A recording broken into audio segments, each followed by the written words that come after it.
Okay, I don't know if we're actually streaming. Let's hope we are. Somebody tell me if we're up there. Give me It those. says, it says streaming soon on it. Tell me when that transition happens. I need it.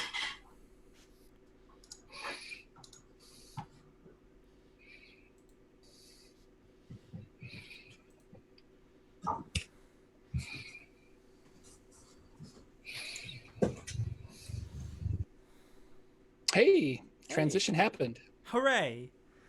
There's just a delay, but we're up there. Can you hear us? Are we Yes. Yes, audible? I can hear you. Oh, good. I heard Wild and I heard you. Excellent. Everything is And here we go, working. Madison, we're live. Everything's gonna work until my computer freezes. Hooray. It'll be fine. It'll be We fine. can make it work. Yeah.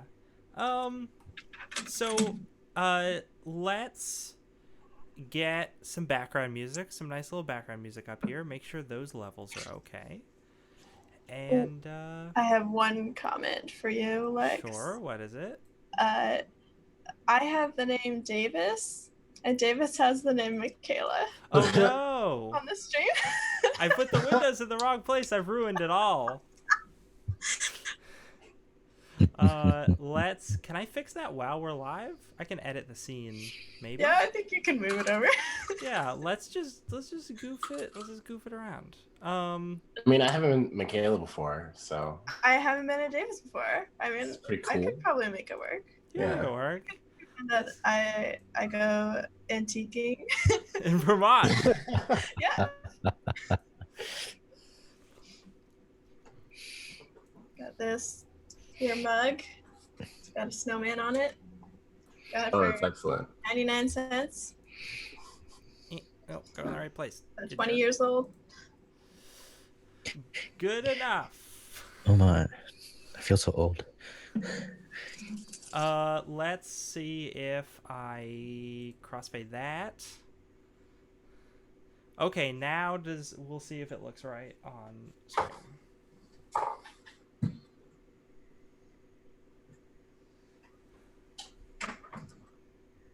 Maybe. Is it gonna work? Is it gonna work? How long is this delay? Whoa. Oh man, it's wild. It's a pretty long delay. Yeah. Yeah. Uh-oh. Okay. Cool. Now it's working. We're all in the right place. You've come to the right place. So yeah, I'm just gonna get a little bit of background music started.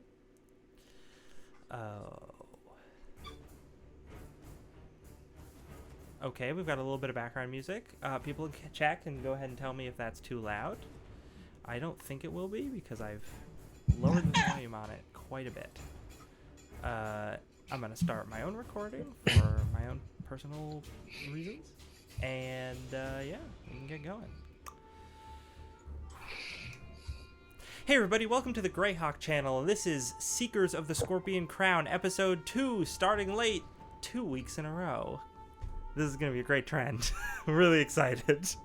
I'm your DM, Lex, and before we get into the game and we introduce our wonderful players, I'm going to talk about some of our amazing sponsors that we have for the show. I even made a special slide just for it. Let's see if it works, everyone. Technology. Keep your fingers crossed. So this should be showing off my wonderful photoshopping skills. Hooray. Just want to thank all these people who make the Greyhawk channel possible. We've got Patreon supporters and Twitch subscribers. You guys are the backbone of the Greyhawk channel. Your donations make this whole thing go, and I wouldn't be able to do this without you, so thank you very much, first and foremost. Next, I want to say that the official Greyhawk channel is officially supported by Roll20. Roll20 is a virtual tabletop. You can get over to it at roll20.net. It has dice rollers, you can have battle maps, all the good things, and it's free You can also pay for a subscription and get like dynamic lighting, which is super cool, but you can also use it for free, which is really fun. It also has video chat functionality, which is great. Up next, we have Heroic Maps on DriveThruRPG. They have more than 300 maps up there. They are an official sponsor of the channel, and their maps are real good, so go check them out if you got the time.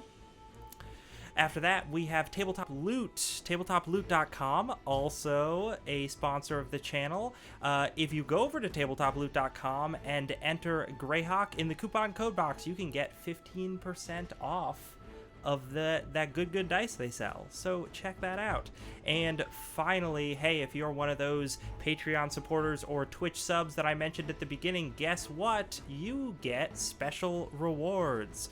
So if you mosey on over to the private section of the Greyhawk channel Discord, you can get coupon codes for special offers at ruinc.com and Cantrip Candles. So hey, you're already given. Let the Greyhawk channel give back. Yeah, it's good stuff. Let's transition back to our players. And like I said, I am Lex. I'm your DM for this game. Oh, please excuse any choppy camera stuff. My computer is currently having a panic attack from all the things I have open at the moment. But yeah, I'm Lex. Not on the Greyhawk channel. I do all sorts of things. I have a fantasy comedy actual play series on YouTube called Dank Dungeons. You can check that out if you'd like. And I am also in various stream games, or have been in various stream games, on such amazing channels as Off the Table. And I am going to be in some games on Katieface's channel, twitch.tv/Katieface, later this summer. So keep an eye out for that. If you want to check out all the cool things I do, and you want to get up-to-date notifications on the cool things I do, follow me on Twitter at DankDungeonsTV. Now, I may be the star of the show, I won't lie, but I have 4 amazing players, the entire group together for the first time, and they're each going to tell you who they are, and kind of maybe who they're playing, who their main is. Let's say who your main is. I think that makes the most sense right now. And let's start with Jordan. Why not? My name is Jordan with a silent PH in the middle, and you can find me on YouTube where I do D&D lore videos. And I also am part of a podcast called the Saturday Morning D&D Show that goes every week, and you can search for that and you'll probably find it. And I am playing Thornwell, the magical elf, who is a lover of trees and green, and now he's in a terrible bright desert, and we'll see what happens to him. Not a tree to be found in this desert. No. Yikes. So, up next, we have Wild Engineer. Tell us a little bit about yourself. Yes, hi, I'm Wild Engineer. I don't know, I play on streams on a couple different channels, and I am playing Randall, the magic user, and he really doesn't want to die. Oh my god, he only has 2 hit points to go. Oh, jeez. Very cool.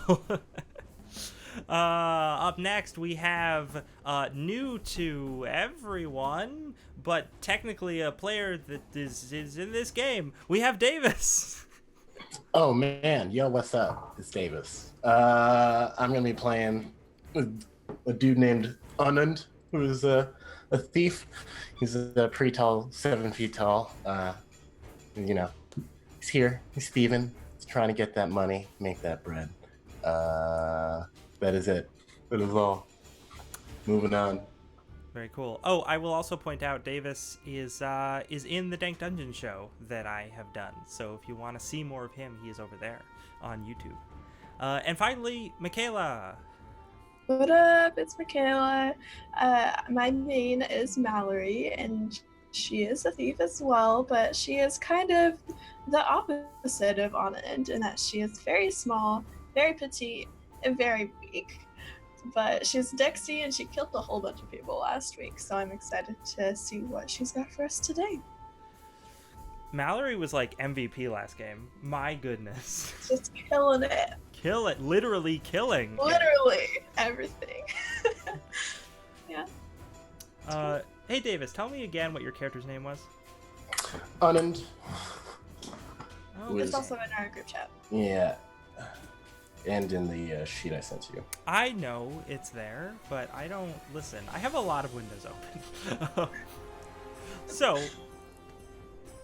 what happened last time? Well, the party started on a ship sailing across a treacherous sea. The Sea of Gernot, I believe is the name of it, heading towards the last free city of the Brightlands. That's right, you guessed it, Histak. The group has been heading to this strange patch of desert for unknown reasons.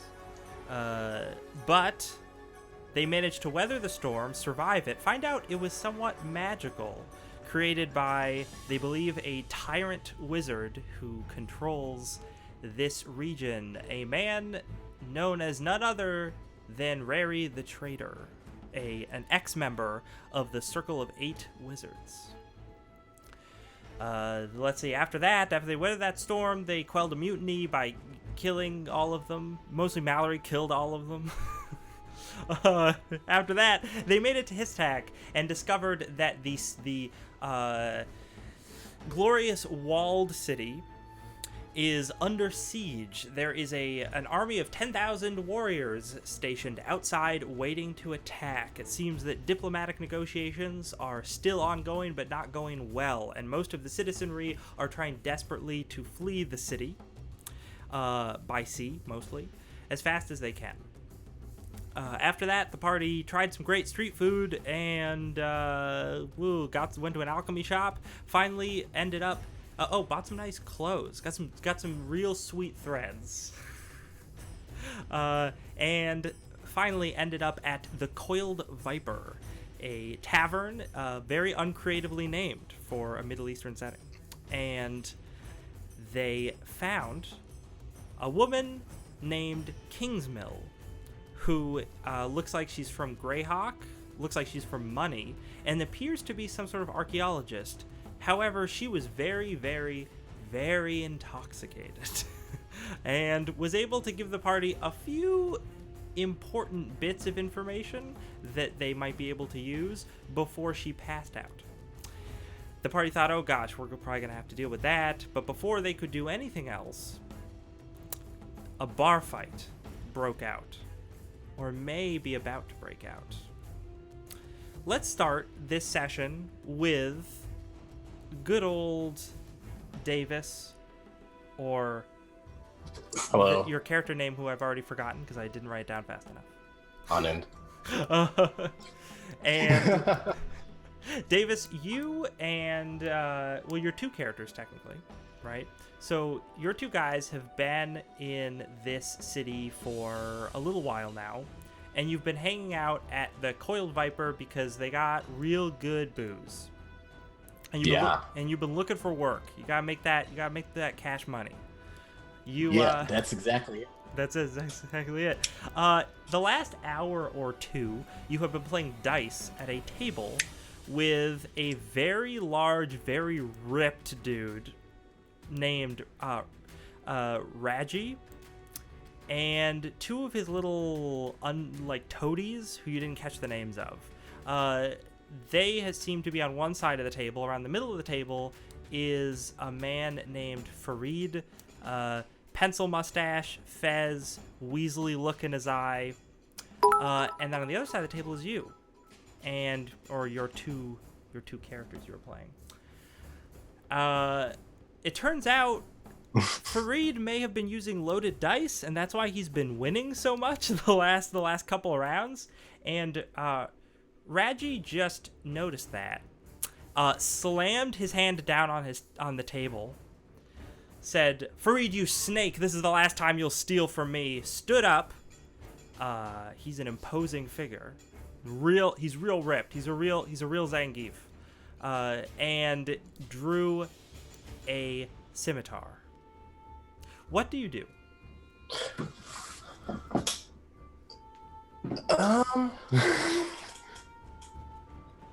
I'll be like,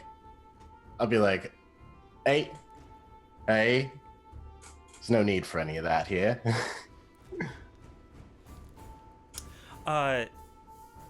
Raji is just like, you better not be part of this, outsider, but I'm gonna take what I want from this one. And he sort of reaches over to grab Fareed by the collar, and he's just like, you know the penalty for stealing here. And he just raises the sword, and one of his toadies grabs the guy's arm and puts it down on the table.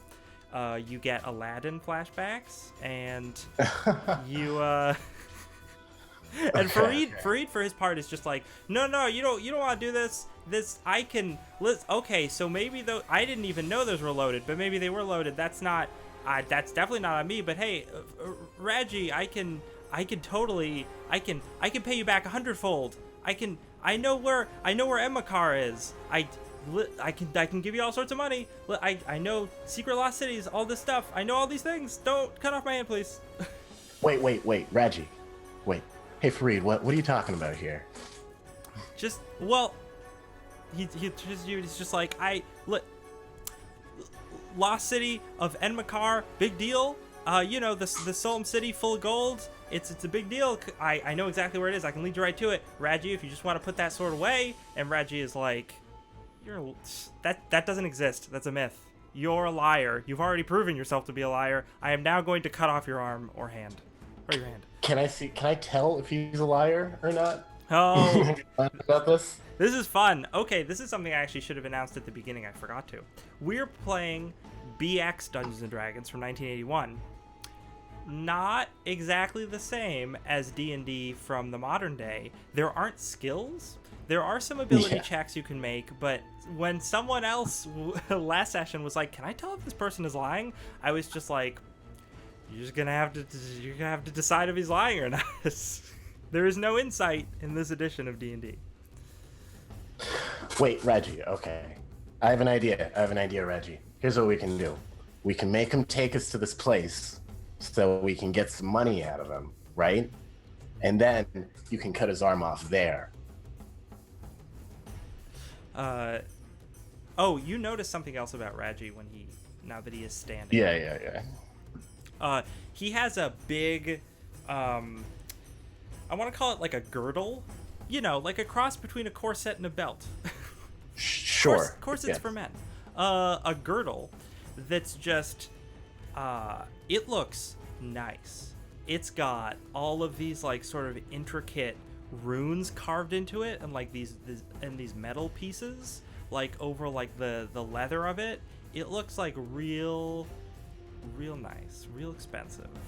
Just because I know that's a motivation for your character, I'm just gonna point that out. You are playing a thief. Yeah. You would notice that. But he's just Raji is just like he's just like, I don't. Emmekar, that, and he looks to his two lackeys, and he's like, just back me up here. Does Emmekar doesn't exist, right?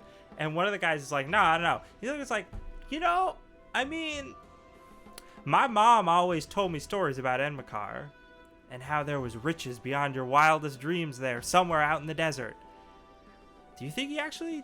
I mean, if he actually knows where it is, that could be pretty good. That could be pretty good. And Raji is just like, but he looks around. He's like, how would we even get out of the city? This doesn't make any sense. And he's like, no. And he goes to raise the sword again. Then Fareed is like, no, I know a way out of the city. I know all sorts of ways out of the city. So many ways out of the city. Oh, Fareed. Now that's actually valuable right here and now. Now, everybody else who's sitting at a table at the other end of the bar, you're hearing all this commotion. Fareed, yelling all this stuff, pleading. Raji, this guy, like, raising a sword over his head. He keeps hesitating. And then you see this very tall man who's trying to calm this very muscular large man down. Do any of you do anything? I think we should stay out of this, guys. That seems like a scary fight. We should just ignore them. Take him. Pretty sure I could take him. I mean, you helped me kill that one guy. We could do it. Yeah. Oh, I totally helped. Yeah, that was me. Yeah, I mean, you stabbed him to death. That was cool.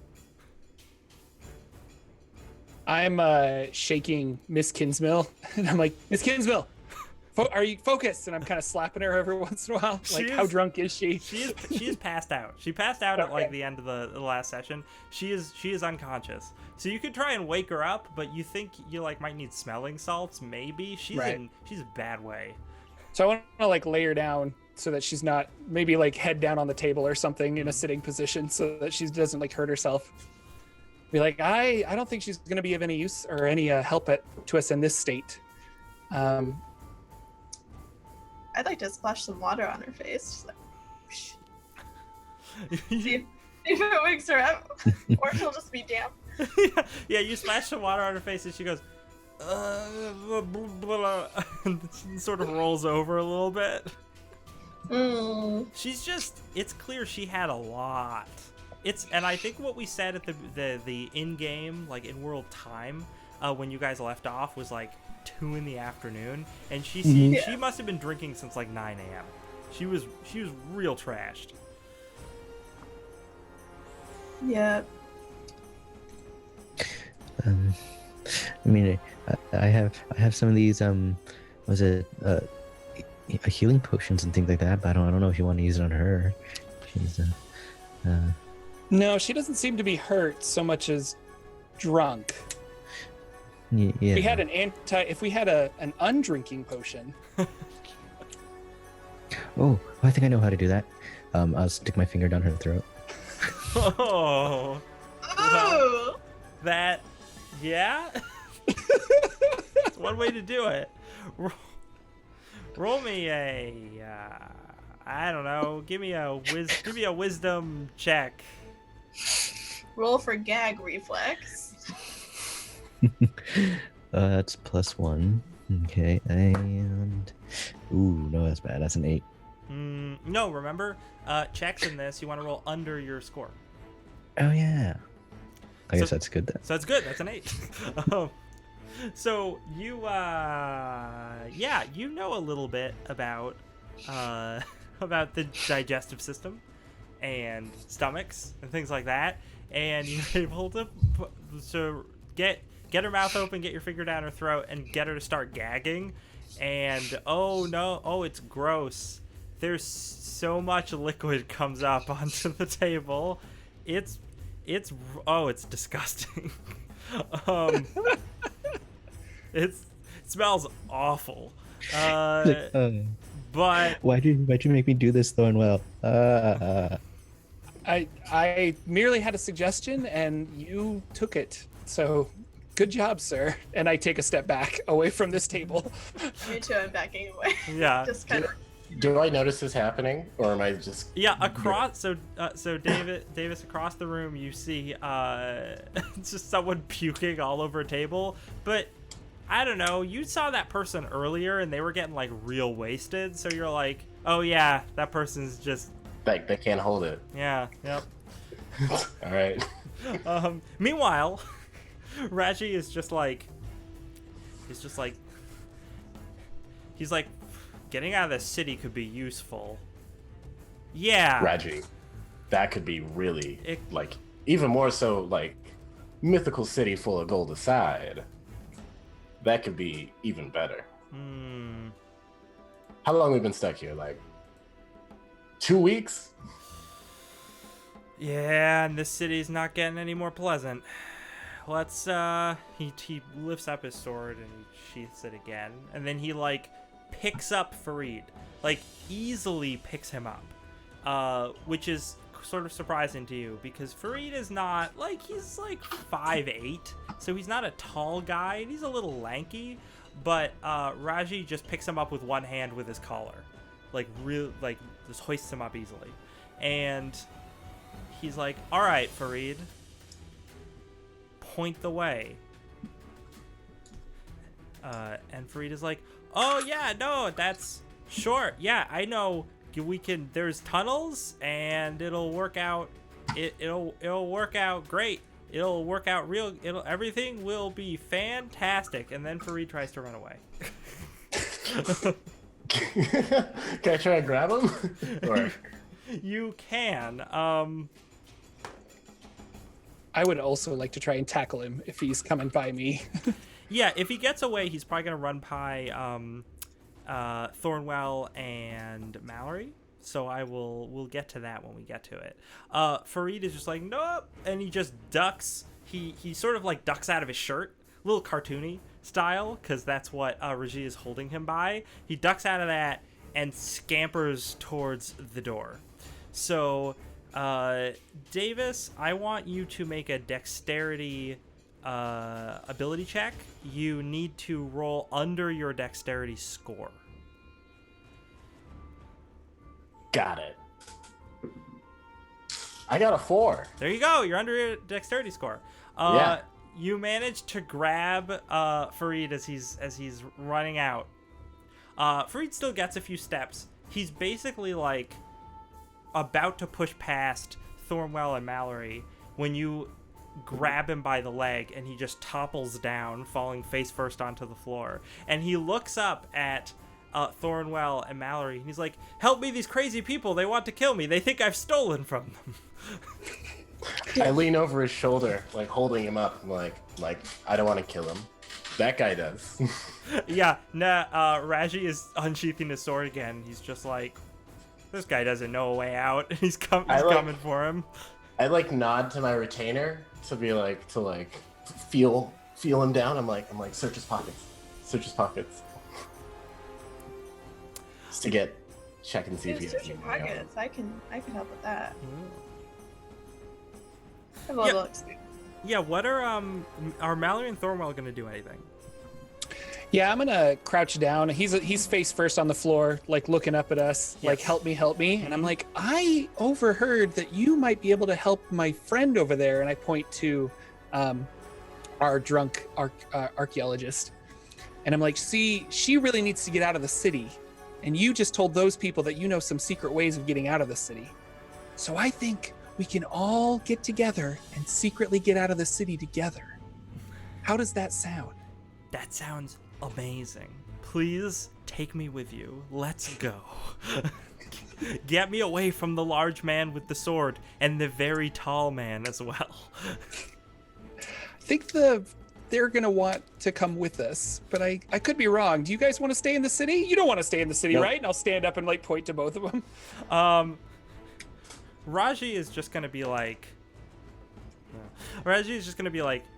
no, enough of this. This guy's full of excrement. We're done with it. And he takes a swing at Farid. And that's gonna hit. And Farid's like, ah! And the guy's sword bites into Farid's side, I guess. He's on the ground. It's a little weird, but it bites into his side, and Farid's like, ah! and takes some damage. Okay. Is Farid still alive? Farid? Because this is BXD&D. BXD&D. Farid is still alive, but he's in real bad shape. He's a higher level NPC, let's put it that way. Some of you are level 2 now. Things have more hit dice. I'm gonna put my hand on Rajid's chest and kind of like push him back a little bit and be like, this guy is our salvation. We need to get out of the city, and he knows a way out. I can't allow you to kill him, so I need you to step back right now. Raji is just like, he's a liar, and you're not getting in my way, elf. And then he takes a swing at you. Oh. Well, See how long Reggie, this guy lasts. people, I'm just very subtly stepping behind him. Very subtly just standing there. And Yeah. then when he goes to swipe at the elf, I'm just gonna stick my short sword into his back. Ooh, very nice. Okay, so what we're gonna do is enter combat, and we're gonna roll. Or first, we're gonna do a good old BX combat. Everybody, let's look over how that works as we do. We enter a round of combat, everybody who is involved in combat, I'm going to say everybody in the room, why not, can declare whether they are making any, is this a freaking different list than it was that I was looking at before? It is. Gosh darn it. I'm looking at the wrong thing. Ranged attacks, magical attacks, or movement, ranged attacks, magical attacks, regular attack. Yeah, so if anyone wants to not be involved, they call it now. And then if anyone wants to declare a spell, they do that at the beginning as well. So I guess if Randall or Thornwell wants to declare a spell, feel free to do so. Yeah, I'll magic missile the guy. I'm not gonna mess around if he's gonna take a swipe at me. Yeah. Randall's pretending he's not a part of the group. Sure. just leaning over this woman who's vomiting violently all over a table. Fantastic. His hand is just slimy and like, Oh god, it's I can't so cast bad. spells like this. It smells like licorice and it's awful. Let's. I want to not be involved. I want to like hide behind a table, Sure. a chair. Sure. So you're not involved. Yeah. So it was declaring of spells. Now both sides roll initiative. So I'm gonna count, even though Davis sort of a new, him and his characters sort of new to you guys. Still count as part of your group. So. Jordan or Davis, whichever one you would like to, roll d6. I rolled a 2. Oh goodness, a 2. Big yikes on that. Yep. Well, Fareed and his Raji and his toadies rolled a 4, which means they are going first in initiative. Big old sword swing at Thornwell. Why do I get myself in these positions? Why do you? Angry man with a sword. Why did I have to stand in front of him? Sword hits you hard. This guy hits like a truck. If you knew what a truck was. Right, which I don't. You don't. You have no idea what a truck is. Mostly because I'm an elf. Yes. How many hit points do you have? I have 4. He cuts you in half. So this guy with inhuman strength is just like, I'm not taking any more of this shit. It just reels back and swings his scimitar at Thornwell and just slices you. You die just like Darth Maul. Just your top half just topples over. It's one of those where I've got my hands up and I'm like, I think we can talk about this. And then I look down and like blood, and then I slide off of my top and fall down. Yes. Oh no. Yeah, that was 7. No, that was 8 points of damage. Wow. Not even faster than last episode's Jordan. Yeah, no, yeah, I'm 2 for 2. We should take bets Yeah. to see how fast Jordan's characters can die at the beginning of the episodes. This is Oh man. his two toadies. Would they notice Davis's character? I don't know if they would. I think they're going after Fareed. So they're gonna run over to him. Actually, you know what?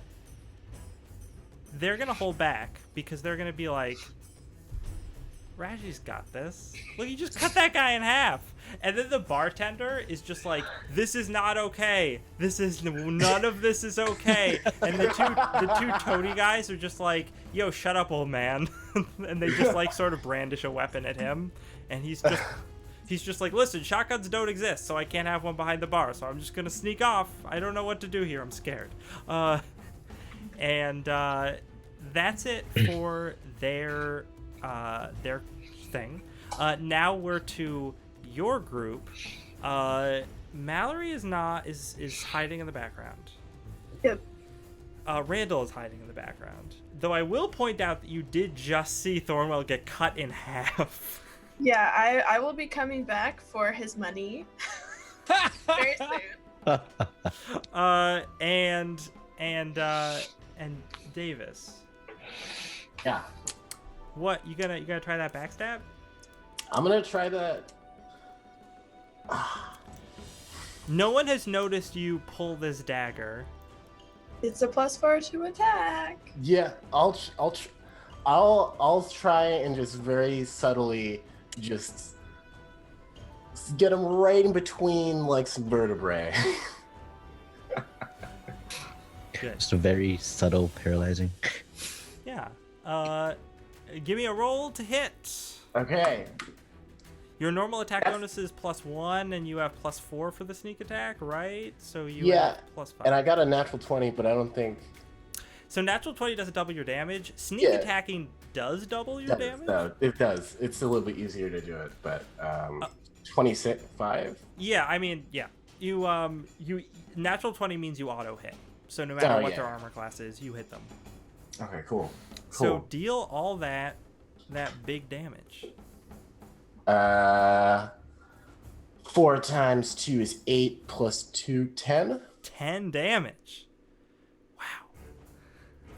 Wow. So you just Raji just cuts Thornwell in half, and he's like, "Does anyone else want a piece of?" And now there's just a dagger sticking out of his back, and he looks around at you, and he's just like, and then he falls forward onto his face. I'm gonna like cut his corset like off Sure. and start looking for money. Looking for money. His two toadies are like, "Wait a minute! Whoa, that was not okay." It is now a new round. Randall, would you like to cast a spell? I don't know if there's any magic here to read, so no. No. Okay. I don't know if anyone else had a retainer who was a spellcaster. If Jordan's retainer was a spellcaster, I have a cleric, you have a but cleric. cut in half doesn't look healable. No, it's not. It's really not. So if I put a healing potion down Thorwell's throat, it won't do Just like anything. it put it directly into his stomach. You divide the healing potion in half, and you pour one onto his legs and the other onto his torso. You just stick them together. Oh my gosh. But Like yeah. a glue. It's like This will work, right?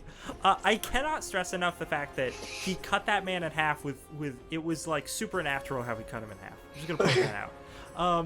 truly Reggie is a god among men. Yeah, just like the real Reggie in the real world. Yeah. So if anybody would like to declare any casting with a retainer, feel free to do that. If not, we're going to go to initiative rolls. Okay. Is that Uh, mid next then? Wait, Or is it first? casting and ranged? that we It was, do? I believe it was casting and retreating. I'll look at the thing again just to make sure. We're, you know I should what? find that page too. Cast a spell or perform a full retreat. Yeah, melee comes later. Or, I'm sorry, melee, ranged comes later, melee comes after that. So, yeah. So if no spells are going on, who would like to roll initiative for the group? I will, sure. And I'll be in this time. Just 4. You succeed. They rolled a 1. So you guys get to decide if anyone's moving. You move first, then ranged attacks happen. okay. Do I think that Thornwell's body is safe to like crawl over there and grab and like drag it off under a table and start checking his pockets? Yeah, probably. I will point out that while you're doing that, Farid is getting out of there. He's bleeding heavily, and he's just like, nope, nope, nope, nope, nope. There's like a torso that just landed next to me. I'm out of here. I'm out of here. And Okay. so that's how fine. you're moving. Yeah. I think Randall would probably be trying to carry what's her name, Larith, with him while she's throwing up, trying to get out as well. So he'd probably cross paths with Fareed. Yeah, you probably bump into him because Fareed's not going fast. He's very seriously injured and bleeding profusely from his side, and he's just like, oh gosh, get out of the way as he's bumping into you and tripping all over you. And this woman who is now like on her feet, she's conscious, but she's very belligerent. And so so now an injured man running into a belligerent woman, and they're all getting tangled up in each other. It's real bad. And we are now triggering any melee attacks that would happen during combat on your side.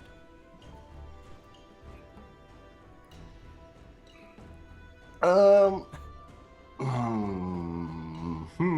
we allowed to control our retainers as well, or? If you'd like, you could have them. You could give a general instruction of like what you'd want them to be doing in the background. Feel free to do that. Okay. Because Imol loves a fight. So if he sees these two guys gearing up to fight, he would definitely step in and be like, hell yeah. Yeah. All right. Yeah, Davis, what are you doing? Yeah, so my retainer, who's also a thief, she's been going around back and watching two guys, and she'll be going to get behind one of the guys. I'm gonna square up, of course, after getting the corset and checking for gold. Or actually, I'm just gonna run up to one of the dudes and just stab him. It's gonna try and just do that straight up. Give me a roll to hit. The guy that was like, because there were two of them. One of them was like, "Hey, that hidden palace place might be real." I'm gonna go up and attack the one that wasn't him. Okay, sure. 19. Yeah, 19 hits. Plus 1. And 3 damage. 3 damage. Yeah. Wow. He's still alive. I thought he would be. Yeah, you stab him and he's just like, he's still like kind of in shock. He's like, you killed Raji.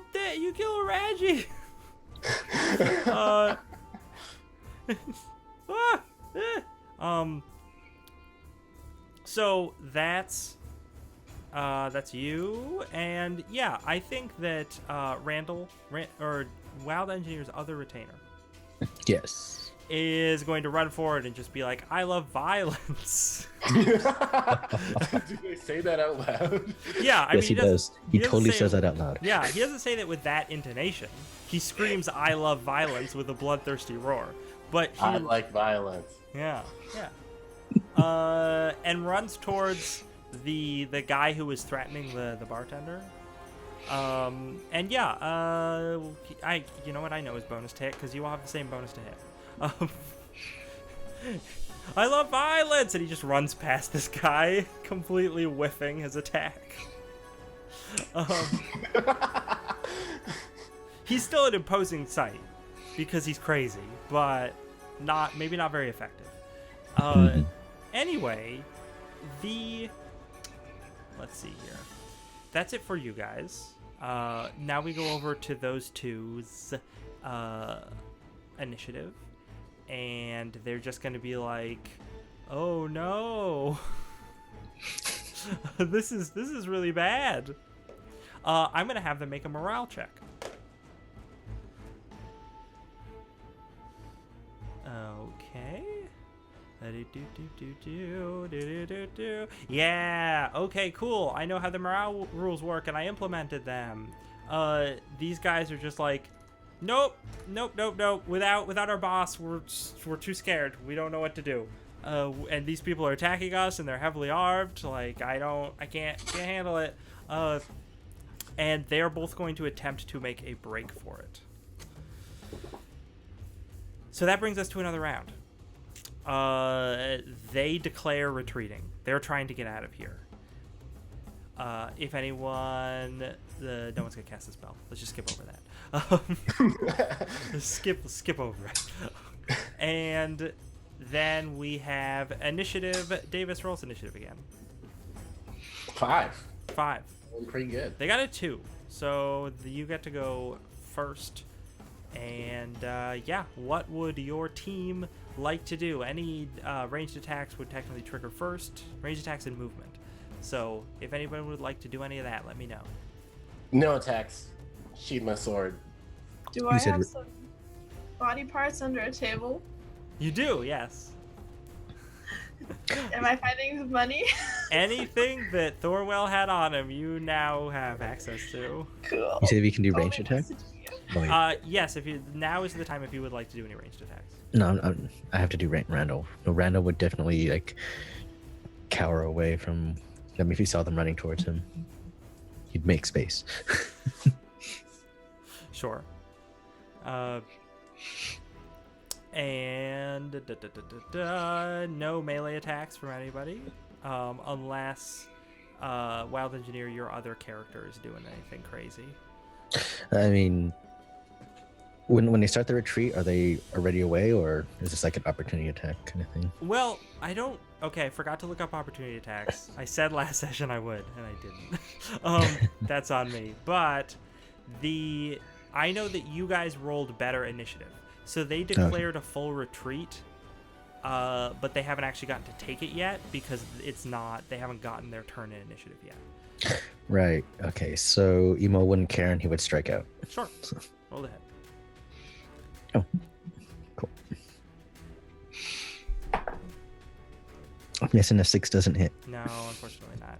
He continues to scream about how much he loves violence. What kind of weapon does he have? A short sword. As he embeds his short sword in a chair. And then these guys take their action, and they're just like, nope, nope, nope, and they get out of there, pushing past Randall, Kingsmill, and the very injured Freed, knocking all 3 of you over as they run out into the street. Okay, so that was a combat. This is a combat that happened. Yeah. That's combat BX. I'm getting used to it. But you guys are left standing there, 2 corpses in front of you, a whole lot of vomit too, and a whole lot of blood, and Fareed trying to pick himself up off the floor. I am searching that body. Let's do it. Let's roll that dang treasure table. I'm searching that body. Okay. Onund has 11 silver pieces right now. It's at the end of his budget. Oof. Oh, he Golly. counted it all away. Okay, treasure table. Let's roll it. Bam. Thanks, my dude. This guy has... Man, you get so much gold in this game. This is madness. This guy has... let's see... 2,000 gold pieces on him, as well as a multitude of gemstones. He has, I'm gonna say, probably another 1,000 worth of gemstones. Let's say 5 gemstones equaling to 1,000 gold. Go ahead and divide that evenly. And he also has this belt on him, which is a magical item. Whoa. Would you like to try it on? Yeah, I'll try on the belt. You have adorned yourself with a belt of giant strength. Whoa. You get the bonus to hit that a giant gets, which is +8. Cool. And you get double damage dice on any attacks that you roll. What? What? The belt of giant strength, that's what they do. Onund's life just changed. I will point out that it works kind of a similar way to the way strength buffing items work in 5e, where it makes your bonus to hit 8, So you're not adding anything to that unless you had like a magic weapon, I guess. Yeah. So if your regular bonus to hit goes above 8, then that replaces what this item would be giving you. It doesn't. My regular bonus. To No, hit I is- didn't. No, I didn't think so. But I just mean when you like level up and stuff. Oh yeah. Sure. Because I assume you will continue to use this item for as long as you can, until you're Yeah. dead. Basically. Might be soon, but yeah. So you're ripped. You just now you're Yeah. tall and you're ripped.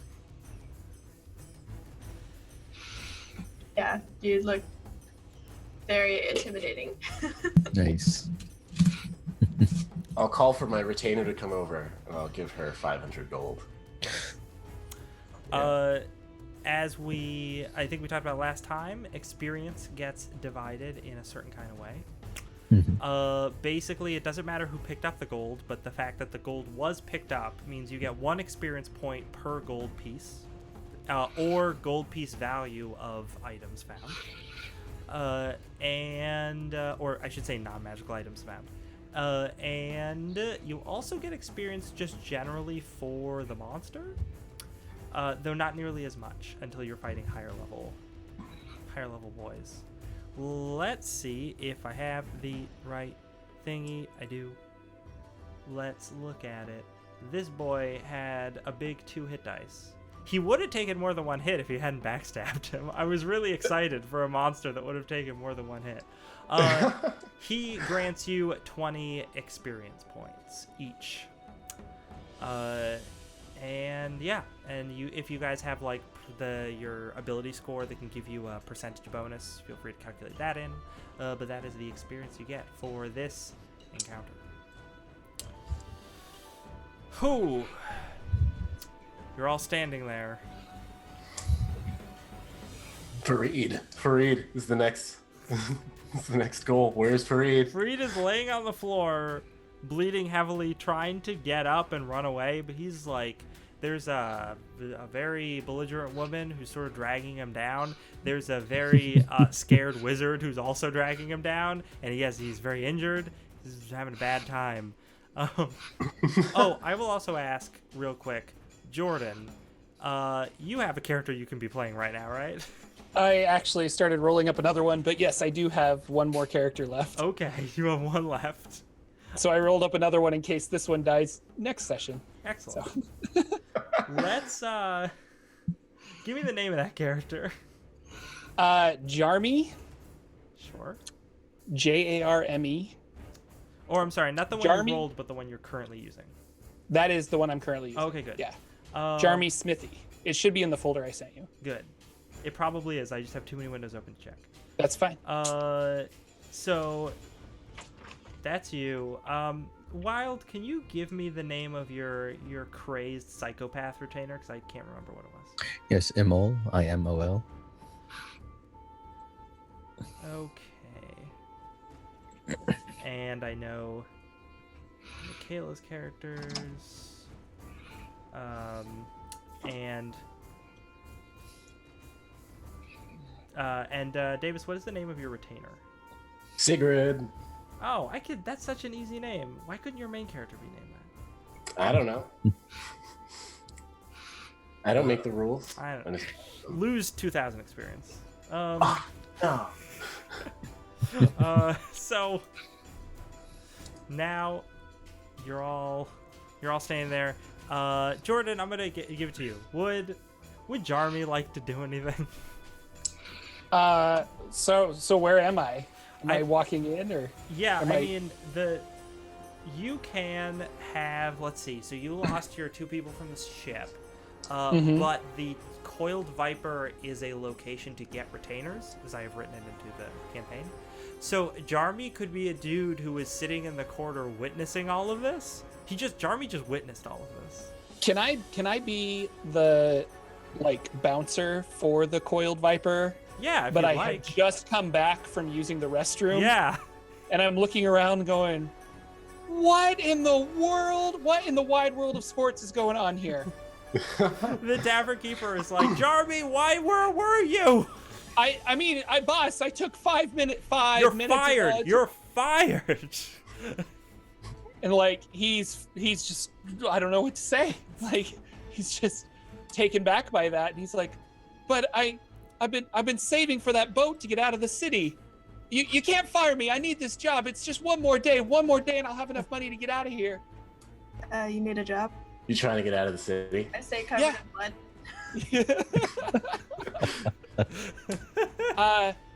Yes, I do need a job, and you are Mallory. Mallory. Why are you covered in blood? Oh, because the guy cut this other guy in half. There's like still two halves of a body in front of me, and I'm just like kind of like scooting them further under the table and crawling out from under it. And I look, Jeremy looks down, and he's just like, and he has like this, the wheels are turning that not even he would be able to really like have stopped this. And he's just kind of like, what made you kill these people? Oh no, I didn't kill them. This is my friend. I was just checking his pockets. I see. So your friend is dead. Yeah, so we need a new one. And you two are trying to get out of the city. Are you using Yeah, the we're boats gonna- to get out? We have a different plan. It's very special, and only people who sign up with us can find out about it. So what do you say? Do you want to? Where do I sign? Where do I sign? Right here. Just spit on it. Handshake. He spits in his hand and he shakes Mallory's hand, I guess. Welcome to the crew. Out of curiosity, what class is Jarmy? Jarmy's a fighter. Okay. Sick. Nice. Perfect. Yeah, I've got plate mail, a battle axe, a crowbar. This character's gonna live, you guys. He's gonna live. He's gonna try. He's got 7 hit points. He's 7 hit. He's gonna live. Really want somebody to live. You see Randall on the floor with the drunk chick and the drunk girl and what was it, and Fareed. He's like, I saw that. No take backs. No take backs. Yeah, these are my friends. And then there's this really tall guy who's like really buff, and we just met him, but he seems pretty cool too. Killed a guy, but he's nice. To be fair, that guy is the guy that cut the other guy in half, and that wasn't cool. Hey, Jarmy, how you doing? I I think Randall's going to be using a general poultice on Fareed because he thinks we might need him. Mm, I don't even know what to say. mm. Like, Yeah, this let's whole- help him out. It's just. Well, I'm actively trying to think of what Jarby would do with this whole situation. He'd probably just be stunned, right? yeah, I think he would be. Well, and I probably know some of these guys. Like, we'll say I know Reggie maybe, and I know he causes problems. I know Fareed maybe causes problems. Yeah. Mr. DM. Yes. Fareed, he cheats a lot. He just usually gets away with it. Or he slips out the door before people realize. And he's a shifty character. You'd be glad to get him out of here. And Raji is just, I mean, he's dead. Yeah. But he was sort of like he's like a local thug. He had that belt. He came around, he threw people around, and it was not cool. It's yeah.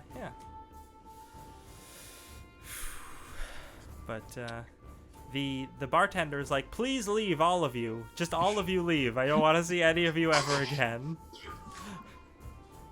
Hopefully you won't have to. So, I don't have to touch the body, right? You'll take care of that. Yeah, no, I can just please get it. Go. I can. I just leave. Sigurd and I just walk out the door. Can I at least wash my hands first? No, go. Get out. Oh. I grab whatever like cloak I have to protect myself from the sun, and I just kind of like solemnly walk out. Look, bartender, it was nice working for you. I'm sorry I had to leave under such difficult circumstances. The bartender's like, this whole city's going up in flames anyway. I need to close. I need to get out of town. I need to retire. This is too much. Honestly, we did you a favor, and then I'm just gonna book it. Yeah. But yeah, so Randall was giving Farid the poultice, and he's like, "Oh my God, thank you! I'm in so much pain."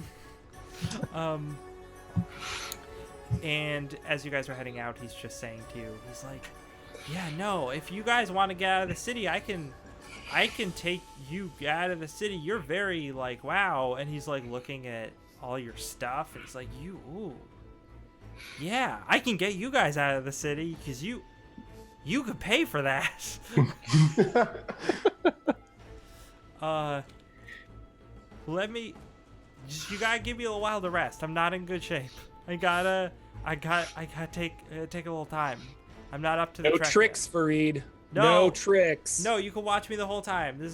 I'm not even, hey, don't even worry about it.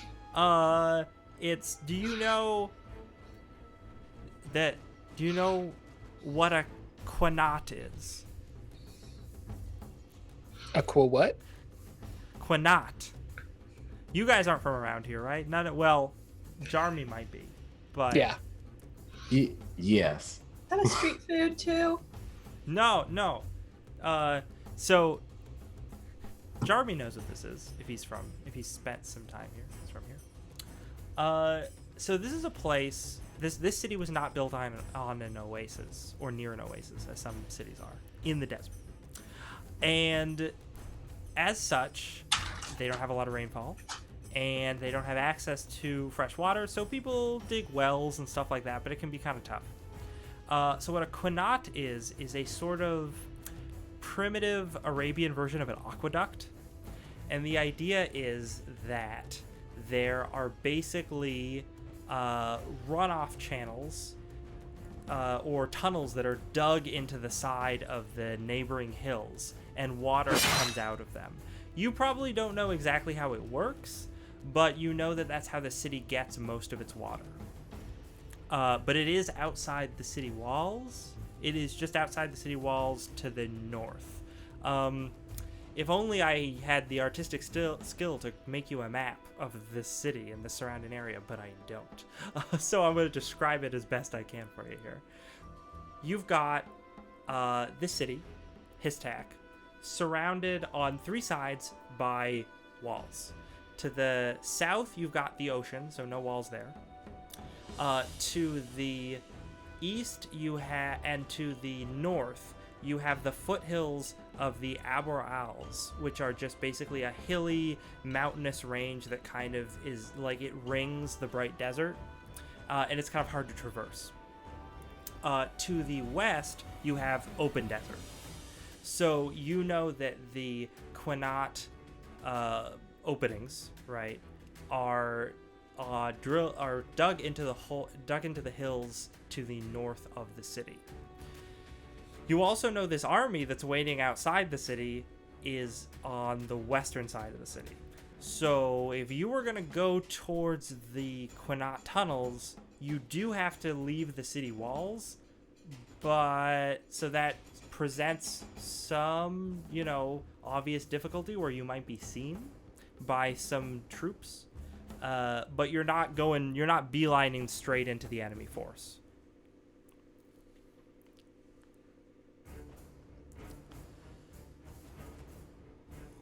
And the troops are all to the north, right? The troops are on the western side, so where the desert is. Okay, gotcha. So yeah, you got north and east are foothills, mountains. South is ocean. West is desert. West is where the army is.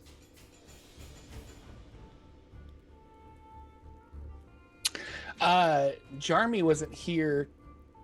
Well, never mind. I can't answer that because I wasn't there.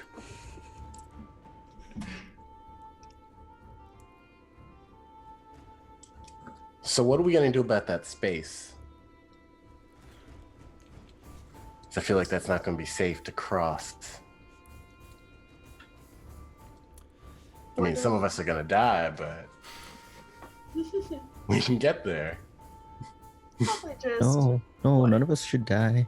I don't want to die. What do you guys think about hiring some camels? Because I know there's some camels outside, and maybe disguising ourselves as merchants, or like having some people pull us out and us be in like barrels or a cart or something. I think that would totally work. Can't we just take the long way and just avoid the army altogether? Where is the location you guys are trying to get to?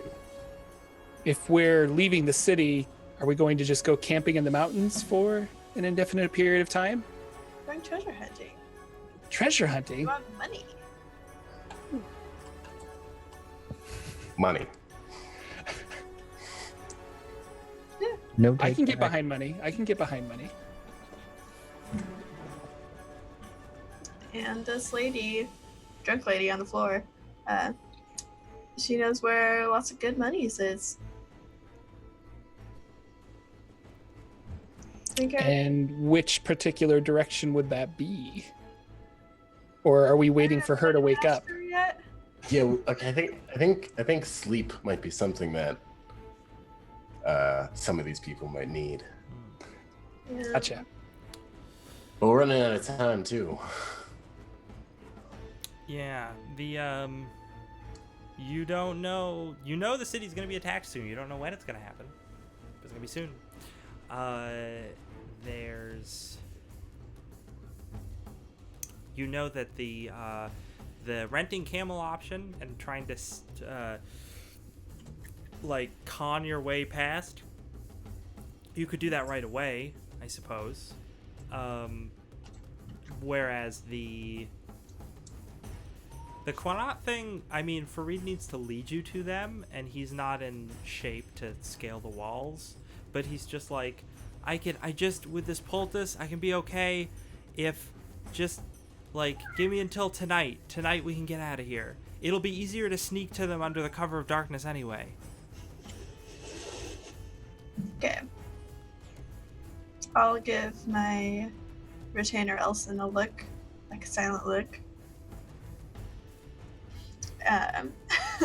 And then we'll just be like, yeah, sure, yeah, we can wait till night. Where are we gonna wait though? I mean, we can't really stay at that place. At this point, Kingsmill, who's very out of it, is just like, I rented a place. Man, I have the worst headache. Can I get some more booze, please? This is bad. Oh my gods. Just, oh God, why did you, yeah, let's, come on. I have an apartment. Come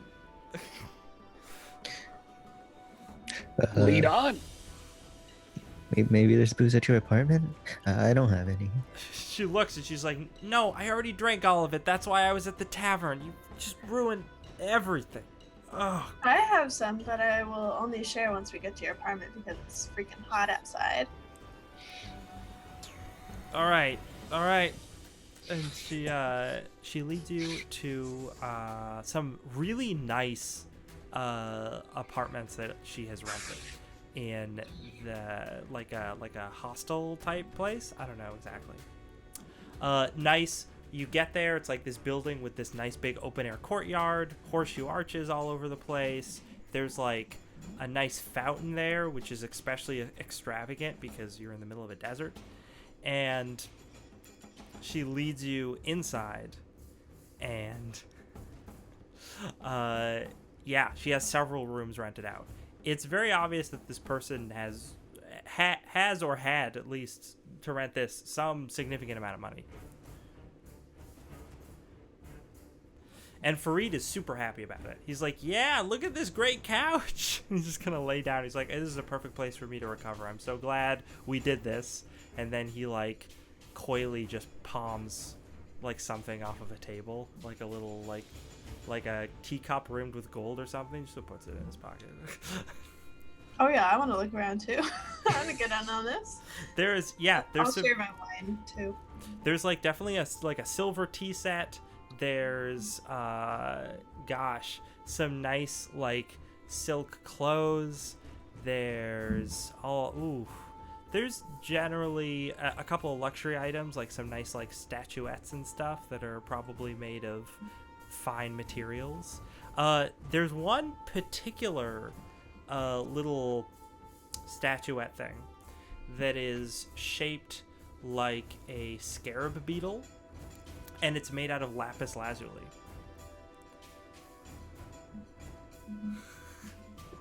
Yeah, okay. So as you go to Into a pocket. Yeah, like how big? Like scarab beetle or like scarab beetle? it's probably the size of, what's a good size for it? Probably like a, I don't know, like the size of a loaf of bread. It's a pretty Oh, cool. good sized thing. It also Vandal. looks very old. Vandal, is this thing magical? I don't know. Can I tell if it looks magical or not? You, give me an intelligence ability roll. Anyway.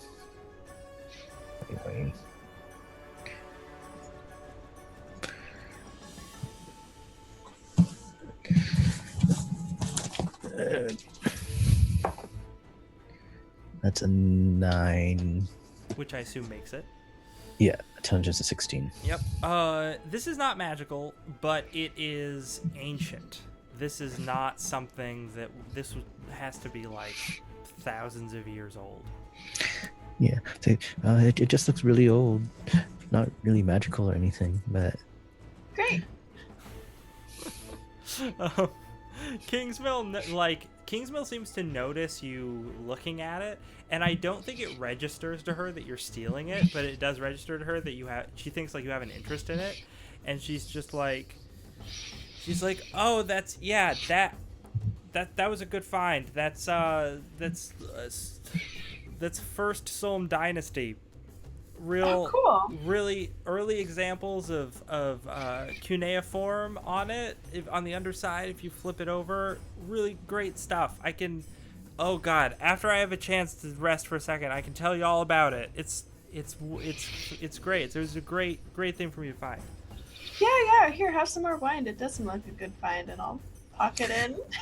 There's some more wine. Stolen. So. is this cuneiform on the bottom? Is it? Is it magical writing? The writing is not magical. No, I'm gonna say that right now. Oh, dang. It is a language that you don't understand, though. It's like a series of like wedges. I that can't read. Yeah. But you're hanging out there. Are you guys going to hang out until nightfall? Yes. Okay. Yes, I think so. And I'd like to, I guess I'll kind of look around her apartment while she's recovering and just kind of observe all these really cool artifacts that she found. And then as I like look back, I notice that some of them are missing, but I'm really confused by that. I'm just kind of like, oh, okay. They were magical. They disappeared. That's the thing. So They turned invisible. So they've got a lot of it. There's a lot of ancient stuff, a lot of pieces of stone with, again, more of this writing on it that you can't understand. Is it like hieroglyphics or is it just a weird writing? It is not hieroglyphics. It is this weird wedge-shaped patterns. I should have gotten a visual aid that I could have shown you guys. But if you've ever seen old Sumerian writing, it's like series of wedges in different formations that are just carved into these objects.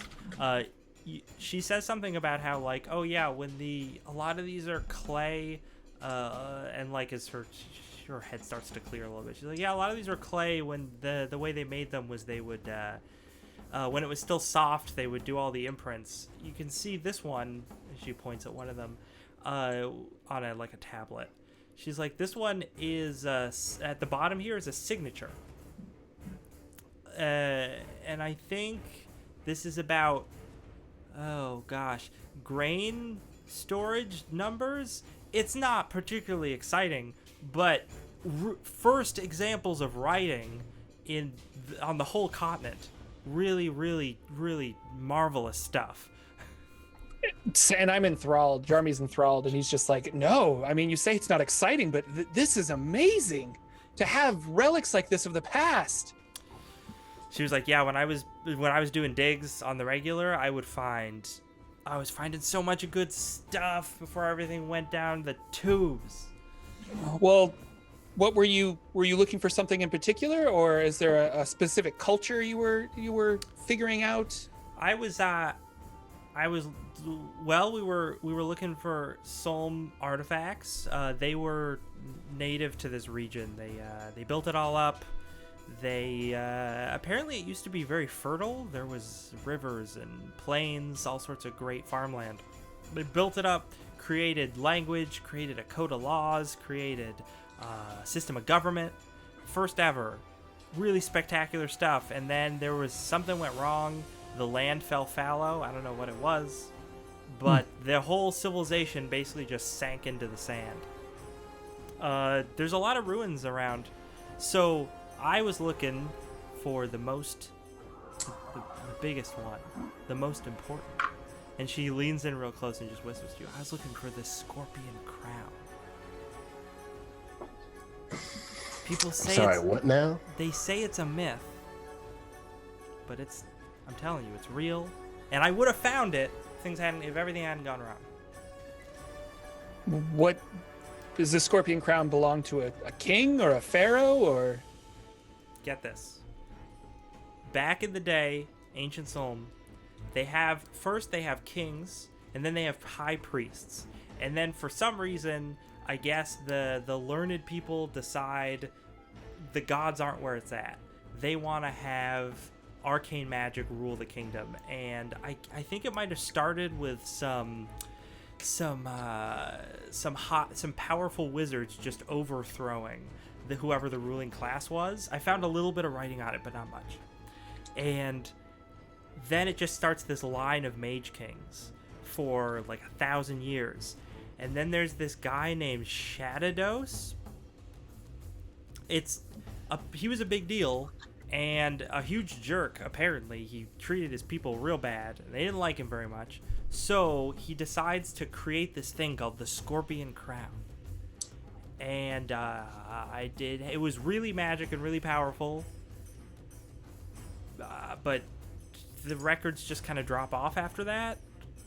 I don't know, but it definitely was made. There's lots of I found like, and she like leads you over. She's like very excited about all this. She leads you over to this tablet she has. She's like, see right there. I mean, you can't read this, but right there it talks about them commissioning the iron to make it, and hiring the craftsman that he needed to help work on it. And then she leads you over to like another tablet, and she's like, and over here it talks about this like how he became super reclusive, and he built this city out in the desert named Enmakar, and that's where he was going to construct the crown, or that's where he was going to keep it. It's a little fuzzy. The writing's kind of worn here. Yeah. And she's just talking to you all about it, but it sort of veers back into like mundane stuff, because she's like, yeah, and that's the exciting stuff. But the really exciting stuff was how well they kept track of cattle. And then she starts going on about that. Really? An entire mathematical system for cows? Interesting. She's like, yeah, they even invented timekeeping, like the 60-second minute and the 60-minute hour and the whole 12-month cycle and everything. They figured all that out because they were like brilliant astronomers. It was, oh my gosh. And she just kind of goes on and on about all these I always thought that the ancient Sunnis were they used metric time, but I learned something today. You learned something today. But this is a lot of what's happened, what she's going through with you that afternoon after her head clears a little bit. Anybody else doing anything in particular to while away the time? Not really. I don't think. Not anything in particular. Looking at stuff. Sure. I'll probably chat you up on it and like ask about your backstabbing skills and like do some like slow motion sparring so I can like practice. Oh, totally. Like this 5 foot tall.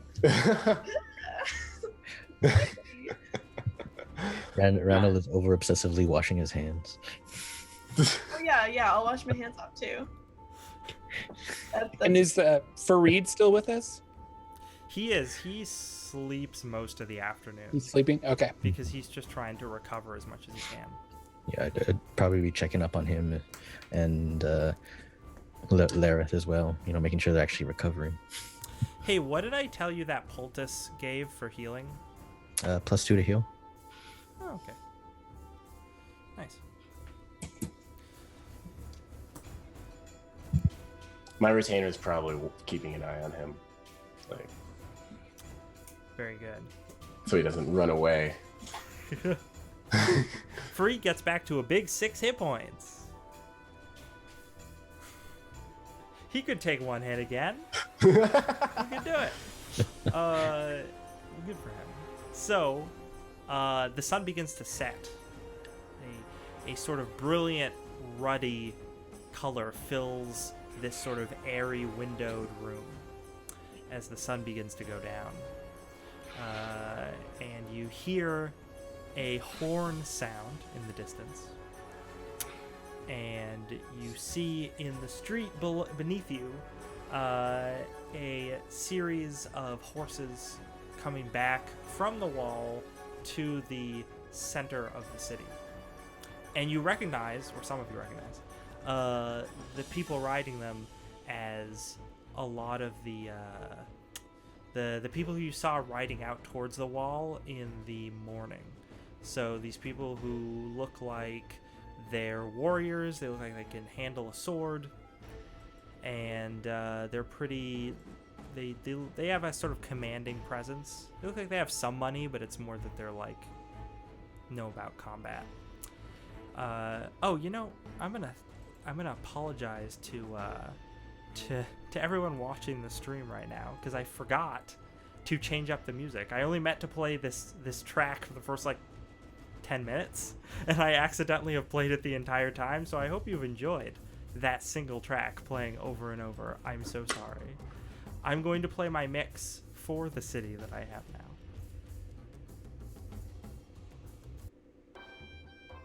And you can enjoy a greater variety of playlist. So, anybody doing anything else, or with the nightfall, do you just want to set out? We rate our food.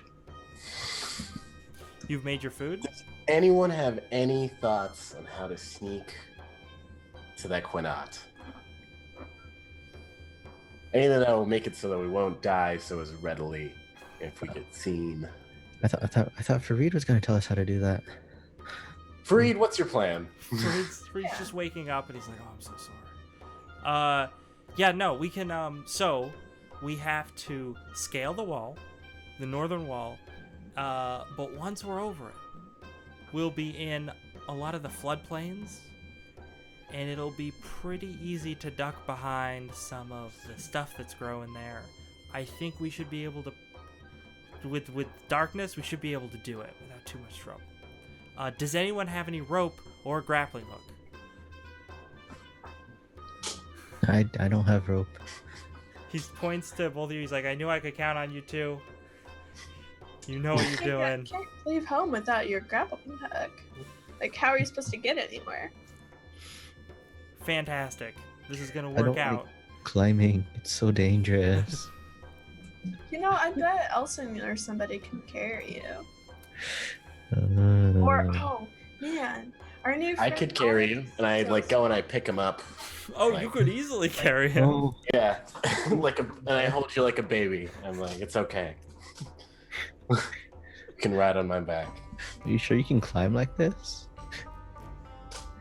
Yeah, we'll see what happens. You probably Okay. can.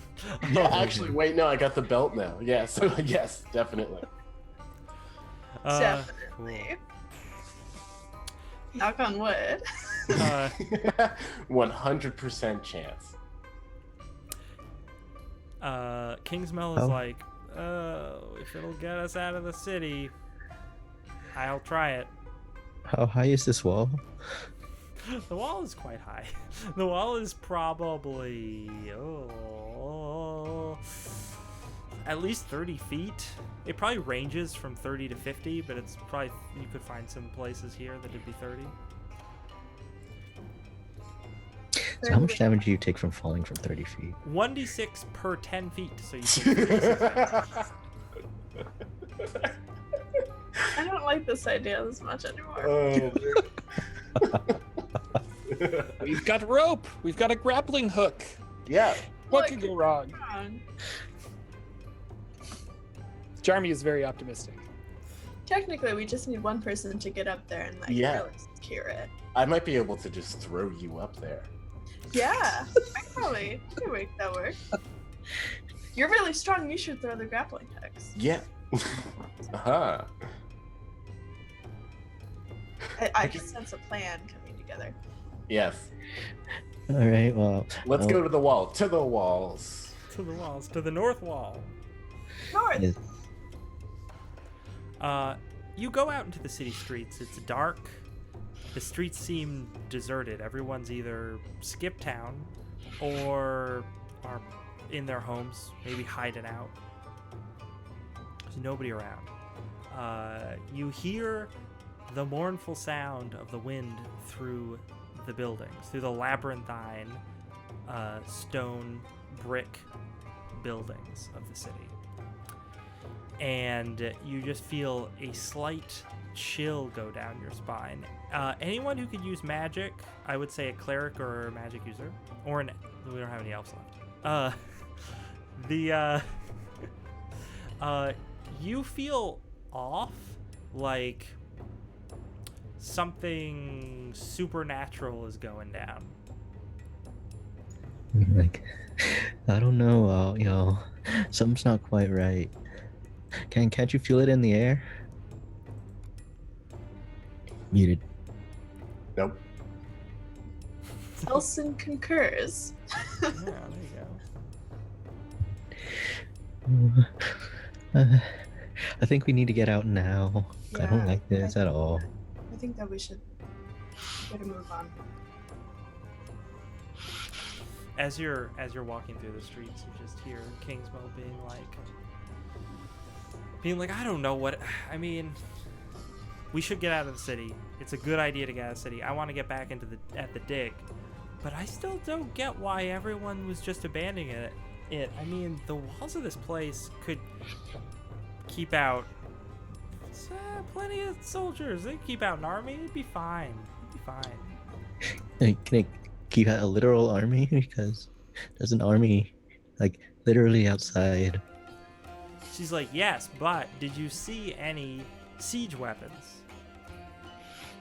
What? I didn't I- look. I didn't think so.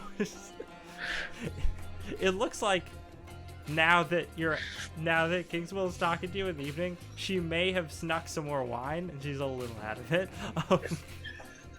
She's like, I don't think you saw any siege weapons. No siege weapons, but surely an army of that magnitude would have magicians, magic users. Well, there's that. The trader himself is magical, but nobody's seen him here. He's got other things he wants to deal with in the Brightlands. And his tack has an army, but nowhere near the 10,000 strong that lie outside the walls. Yeah, nowhere near that. They have some guardsmen, but it's more that like the walls are just nigh impregnable.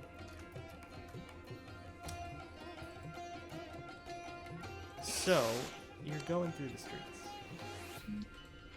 There's some jaunty music going through the streets, going through the streets. I was gonna say I should shift to a different playlist, a spoopier playlist. A But spooky playlist. because it's nighttime now, we gotta have spoopy stuff. But I don't know if I have a good playlist for it, so I might not. Ooh, I do. I actually have a bunch of songs for this. Let's transition over to a spoopier playlist. Still thematic, but spoopier. As you're going through the streets, you see everything's pretty dark. Does anyone have a character who has improvision? Which is, I think, dwarf or elf. I don't think maybe halflings have it. I don't think halflings have it. No, they don't. My elf's not with us right now, so nope. Sure. It's pretty dark. You could light a torch if you want. Get a better view of what's going on. I will use my lantern. Oh yes, a lantern. Very nice. You light up that lantern. Makes it a little easier going, navigating through the streets, especially because I had said before, all the buildings are packed really close together, and the roads and alleys are very twisty, so it's pretty easy to get lost. Fareed seems to know where he's going, which is good, but it's still good to have a light source. And you're making it through. And let's see here. I'm going to roll. How many of you are there? Well, there's 5 of you. I'm not going to roll for your retainers. Okay.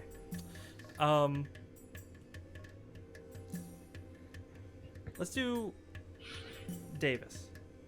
Yes. Anud. Mhm. I probably didn't pronounce that right. Good enough. Good enough. Close enough. You hear above you a clicking noise, like an insect, like a very large insect.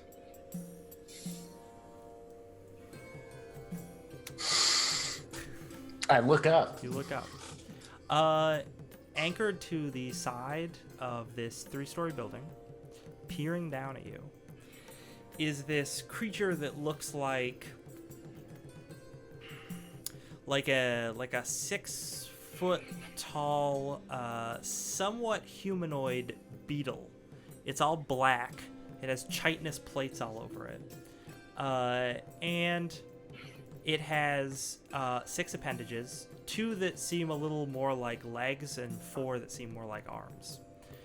And 2 of the arms and both the legs are crunched into the side of the building. That's what's keeping it anchored there. And the other 2 arms are holding a trident. And its head sort of swivels down to you when you see the segmented eyes, and it sort of chitters at you a little bit. And you see another one. Yeah. On the adjacent building. Yeah.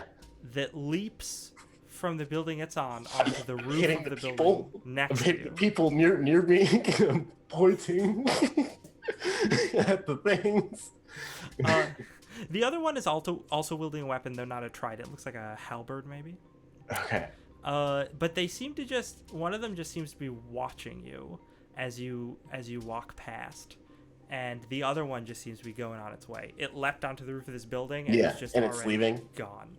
And I'm just like, it's like quicker, but I'm gonna keep watching it. And it just sort of is inspecting you. It seems like it's sizing you up, and then it sort of clicks a little bit and starts to climb up farther onto the building to get onto the roof away from you. Okay, cool. Let's move faster, guys, and let's try and move faster. Quiet. Let's move faster and quieter. Must go faster. Let's go faster. Wait, what did you see? Nothing. Let's just keep going. Okay. All right. I don't want to scare him. Did Okay, so Jarmy didn't see this, correct? Because he was like touching us and making us like pointing and things like that. Did we see it or no? Yeah, I was gonna say, so Whoever was next to me immediately. I don't know who that would be. we could say Jarmy was next to you if we want. You could say Jarmy and maybe my retainer, or Sure. Okay. So is this something I've ever seen before, having lived in Histak? I guarantee you no. Okay. So I am quite spooked at the moment, and I would like to get over the wall and out of this city, as it is now infested with weird beetle demon humans. yeah. Yeah, it'll be fine. I'm of the same mind. As So you continue making your way towards the wall, you hear in the distance another horn sound. And because the city's so silent, because like nobody's around, you can hear it like pretty clearly, even though it's a ways off. And you hear a man scream, and the sounds of battle coming Over the walls. Over the walls. Yeah, over the walls. And it's not like the sounds of like an army fighting. It sounds like a couple people fighting, sword clashes. And you make it to the base of the wall. There's nobody around. Somebody make a ranged attack with that grappling hook. Should I? All right. I'll throw that grappling hook up at the thing. 12 roll plus 8? Is that how that I works? was gonna say that I don't know if it specifies in that with that item, but I kind of assume it's for melee attacks, right? Just only melee attack. I do- So 12 12. plus nothing. No, you should have at least +1, right? Because you have an attack bonus of. Oh yeah, no, yeah, No. it's plus 1 for strength. And if you have a dex bonus, I don't have a dex bonus. okay, 13. I'll give it to you for 13. Sounds reasonable. You're not under any kind of duress. You can take your time with it. The grappling hook hooks up on the wall. 30-foot section. Seems like it's pretty sturdy, solid. You want me to climb up first? I'm pretty light. Yeah, do it. Okay. I'll start climbing up, and I'll have my grappling hook and rope on me, so I can just hook it from up there. Assuming I make it up there. I'm Okay, gonna take out my battle axe because I'm getting a little nervous of how easy this was, and those guys that I saw are freaking me out. So I'm gonna kind of have my back to the rope, and I'm like looking around, just to make sure nobody's kind of sneaking up on us. Keeping watch, Jarmy. Yeah, I'll leave my lantern on the ground with them. I don't want to be a target. So you guys are climbing. You actually don't have any trouble climbing this wall. Also, if anyone is a thief, I'm pretty sure you have an ability that allows you to climb without rope. You should have climb sheer Yeah, surfaces. climb sheer Yeah. You don't need to use it, but I am saying that keep that in mind. So for skills and stuff like that,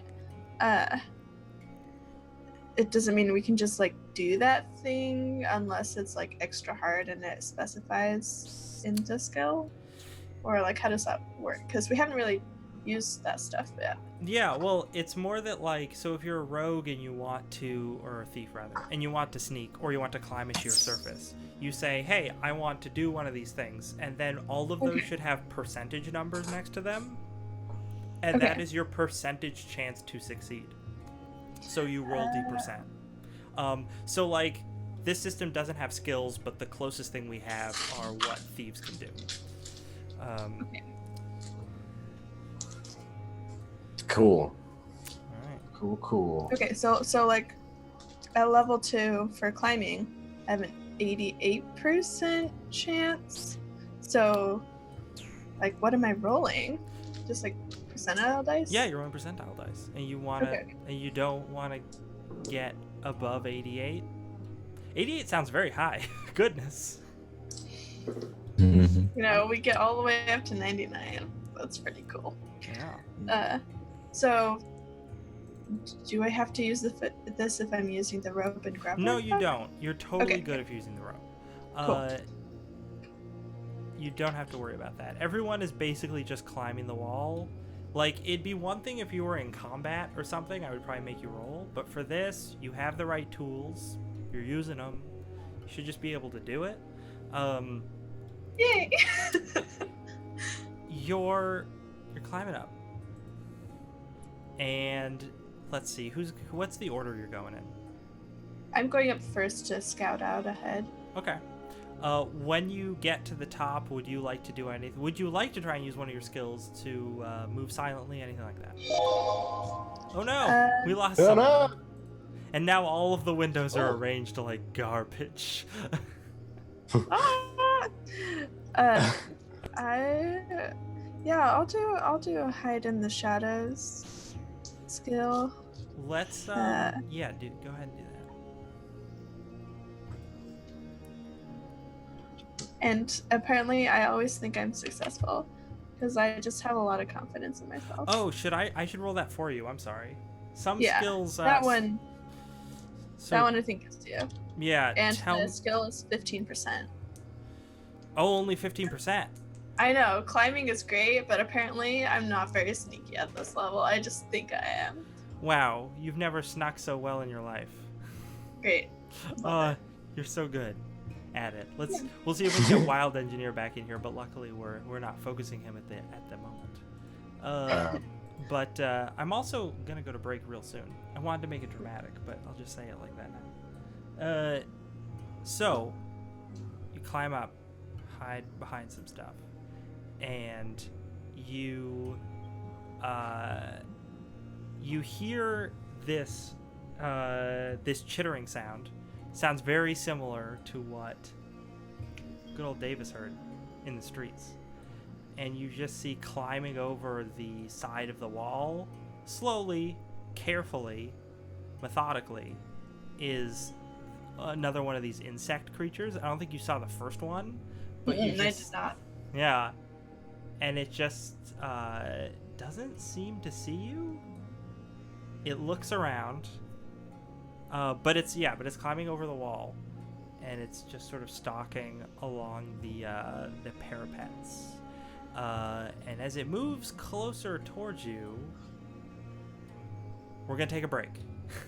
Okay. Because we need to get Wild Engineer back in here, and I forgot to take a break earlier. We're a little late on it, so we're gonna take a break. We're gonna take 10 minutes, 15 minutes, try and get Wild Engineer back, and continue with this real spoopy scene.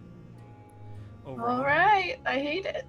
Thanks, I hate it. Thanks, I hate it. Yeah. Okay. All right, cool.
We're back. We should be back. I'm hoping we're back. Are we on the internet? Denise. You don't know. There's a really big delay on the stream. I just want to make sure. But as soon as I can confirm that, we'll get back started with our spoopy rooftop challenge.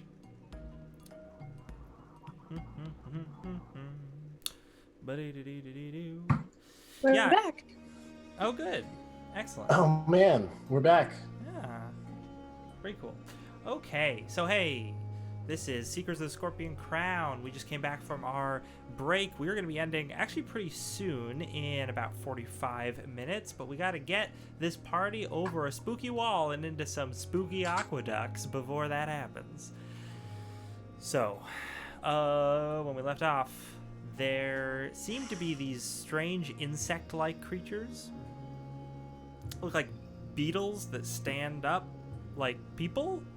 They're like 6 feet tall. They have weapons, and they otherwise just make chittering sounds and look very spooky, and are silently creeping into the city. They may also be the thing that is causing that ruckus off towards the center of the city that you are booking it away from. And Mallory is hidden behind some stonework of this wall, as this thing is stalking along the parapets. Who's the next person climbing up? I think I'm gonna climb just by I'm gonna try and just climb scaling the walls while someone else is climbing. All right, roll me percentage for climb sheer surfaces. My retainer is 2. Oh yeah, because they're also a thief, right? We have so many thieves in this party. I got 20, 10, so 30. Yeah, what's your percentage on that? It's higher than 80, that. 88. Yeah, so you're fine. It's so easy to climb to scale sheer surfaces in BX as a first level thief or second level thief. And then my retainer got 63, so you'll just climb up the side of the walls. Climb up easy. Get to the top. Poke your heads Like out. a bug. Yeah. Poke your heads out and you see this thing. It has, I'm gonna say it has its back to you. But yeah, you see another one of these things. I think I would let Jarme, shoot, what's his name? Farid and Larith go first. Yeah, I'll climb next. I can climb up. I'll scuttle up as fast as I can after I see that the 2 thieves just like cling to the wall and like spider climb up. So yeah, the 2 thieves that were climbing up get there first and see this creature. Do you guys do anything? Do they see me? You know what? They don't see you. Okay. So yeah, Davis, what do you do? Yeah, we're gonna hide. We're gonna try to hide. You gonna say anything? If I to lose those another people? character because the thieves are just hiding and I'm the only target, I'm gonna be real Oh upset. no, I'm so sorry. This is a classic Jordan session through and through. You gonna tell anybody climbing up that rope about this? Oh man, I want to, but making noise would probably alert it to my presence. Can I motion? Just motion for them to stop. I'm gonna motion at Jarmy because he's seen them before, and I'm gonna try and just like one hand on the wall, other hand, I'm gonna try and mime to him, insect monster. Yes, the universal Danger. miming for insect monsters. I'm gonna do my best. Do I see this and do I understand what he's talking about? You see him making hand motions. Would you understand the miming for insect monster? Probably not, but you would understand that he might be terrified. That I'm like waving. yeah, that maybe you would get that like something bad is going down if he's making those kind of hand movements. All right, I'm climbing even faster. I'm gonna get up and protect my new friends. Like, okay. And then I try to hide.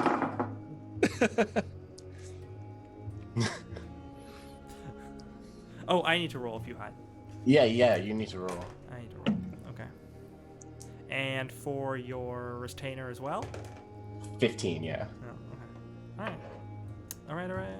Okay. You climb over the wall, you try to slip behind some stonework. And these creatures walk kind of hunched, right? Its head perks up and it straightens up even though its back is to you, and in this sort of jerky motion, its body just swivels around and looks right at your characters, Davis, and brandishes its spear. And you hear inside your mind Okay. a scratching voice saying,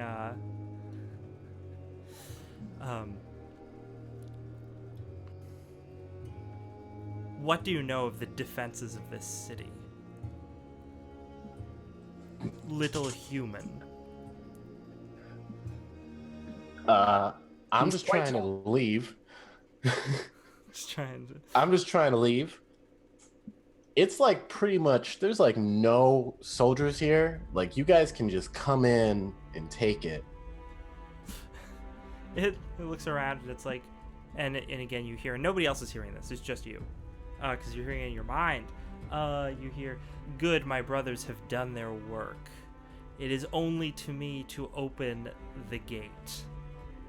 Do it. And it's Open them gates. and it says, and it says to you, "Which way?" To the gate? Do I know which way? You probably do, yes. I point to where the gate is. So everybody else sees, or not everybody else, but Mallory, I guess, sees this insect-like humanoid creature brandishing a weapon at Davis's character, and him just being like, him answering but not being talked to.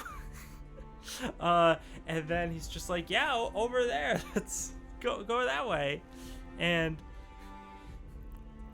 then Davis the creature to you just says, "Excellent. You are wise to flee this place. Pray we do not cross paths again." Sounds great. And then it scurries off down the wall in the direction that you were pointing. Everyone else who's climbing sees this creature just sort of scurrying down the wall with its 4 appendages gripping the stone and its 2 others gripping the spear, just very quickly, and it sort of looks at you as it passes and chitters a little bit and continues on its way. Does anybody do anything? I'm just staying hidden. Mm-hmm. Not getting involved. Anybody on the Let it pass. Yeah. Let it go by. If it looked aggressive, but it doesn't, it looks at us, but it doesn't look like it's coming after me, No, right? just I it's probably, climbing if I'm back. at the top of the wall at this point, I've got my battle axe ready, but I don't want to pick a fight if I don't have to. Okay. Yeah, Randall would try to get as far away from where it is as while still staying inside of the wall, the rope. And Fareed is like, We're great adventurers, Yeah. guys. We're really good.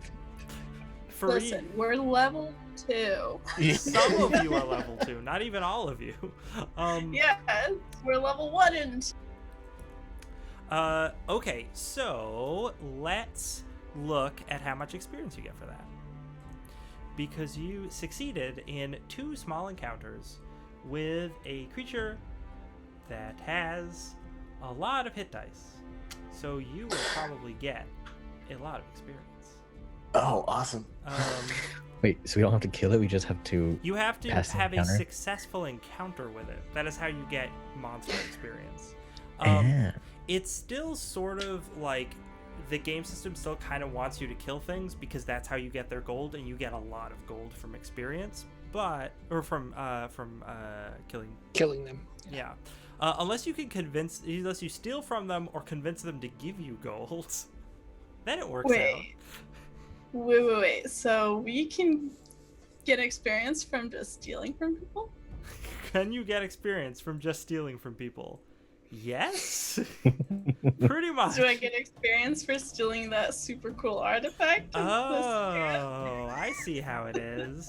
That artifact wasn't worth a whole lot of money Ah, because... dang. I tried. Actually, it probably would be worth something.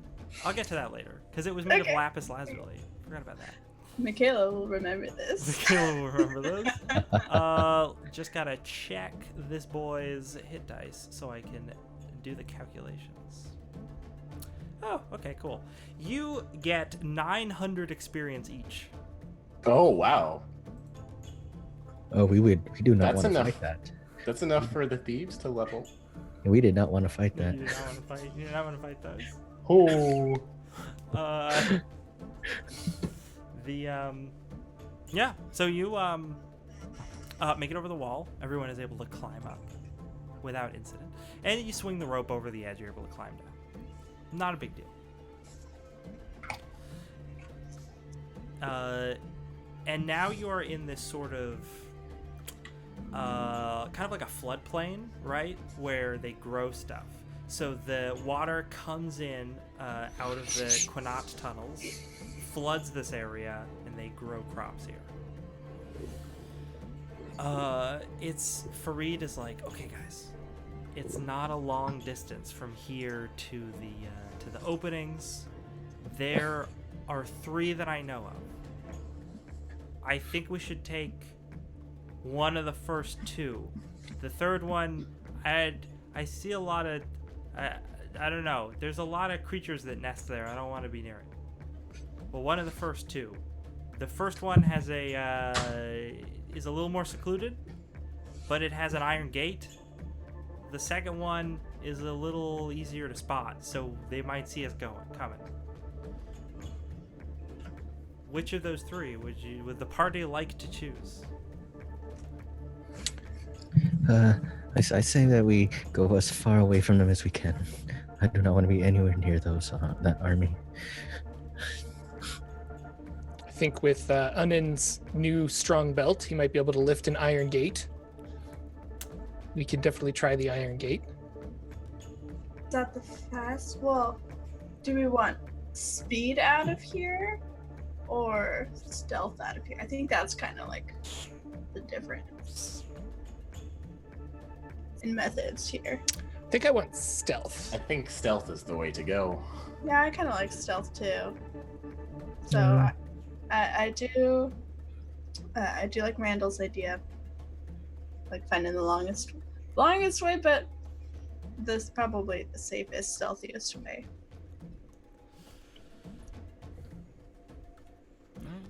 So Cool. I don't know. Anand, what do you think? Let's do it. That Alright. sounds great. Stealthing. So yeah, there's 3. There's 2 are fairly secluded. One of them has an iron gate. The other one, Farid doesn't seem to want to go near because he thinks like creatures nest there, and he's worried about getting eaten. The third one doesn't seem to have much obstacles at all, but it's more out in the open. So if you want to avoid the one that's out in the open, that's fine. And Farid wants to avoid the insect one, but you guys can push him into that if you want. And the other one just has an iron gate that's guarding it. So you would have to get past that. Iron Gate. All right. Iron gated up. We got thieves. They can pick locks. You also have Ah. a real swole boy. Yeah, we got a swole boy. Not the fighter, but you know. Oh, you guys. Do With we his have 12 any- strength. There's we a have any good other- chance I die, and then you can take the belt off my body. There you go. I'm sorry, Michaela. What were you saying? Oh, I was just asking the party, like, do we have any other swole boys? It sounds like Jarmy is a 12. So, I mean, that kind of answered my question. He's not very swole. Nope. Well, mine I have nobody higher than a 9, so it's all relevant, like relative. That's the word. 10 is my highest. Nice. Okay. Okay, that's all I wanted to do. Okay. All right. So you're making your way towards the iron gated entrance. You can make your way there without too much trouble. It's nighttime, so you have the cover of darkness. You do see off to the distance, but you're positive they don't spot you. These little humanoid creatures. You don't get a good look at them because, again, it's dark. But they sound like they might be goblins, maybe. Jarmy, I will point out to you. I'm gonna say you probably haven't spent a lot of time outside of the city, but you don't recall seeing goblins anywhere around here, though you have heard tales of creatures like that in the desert. So yeah, but you're able to easily, you see some groups of them being loud, messing around. Probably. Do I know if they swarm and attack? If they come after people, are they evil, or do they just want to be left alone? You're pretty sure that they're evil, at least from the stories you've heard. Okay. But it's more weird to you that they would be this near to the city. That strikes you as odd. But either way, you see a small group of them, easily able to avoid them. They don't seem to notice you guys whatsoever. And you make it to the Iron Gate. Water trickles out from the base of this, and otherwise it is just like a crudely sort of hewn out tunnel into the side of this hill, and they have placed a big wrought iron gate in front of it so that people can't get in. What you gonna do? I'd like to inspect the gate, I guess, and kind of does it have a lock on it that it can open, or is it just like bolted into the rock to keep intruders out? It does have a lock on it. Okay. And would take a key, which we don't have. What I about forge a key out of mud. There you go. thieves' tools? Thieves' tools. Could they be useful in this situation? They might be. Yes. Yeah, if you have thieves' tools, you can, and I think this is going into the way timing works in this game, in BX. I believe you could spend a turn attempting to pick the lock. A turn is 10 minutes. Oh, geez. Okay. And if it looks like if I fail, then I can't try to pick that same lock again until I level up. And I just hit level 3, so I'd have to start leveling. Okay. Oh, we've got goblins back there. We can attack until you're level 4, and then we can try it Perfect. again. Yeah. Randall doesn't like the sound of that. Let's keep watch while you try and pick this lock. Okay. Cover my butt.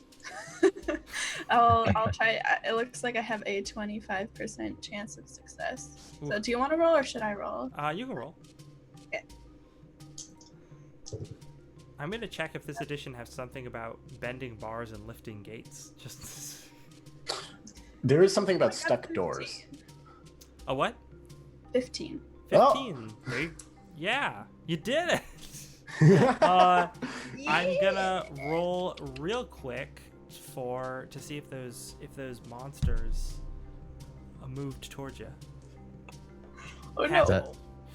Is that a percentile dice that you rolled, or? Yeah, I rolled 2 d10s. Nice. Okay. It took me like a year and a half to figure out how to roll percentile dice and read them. I just rolled them one at a time before.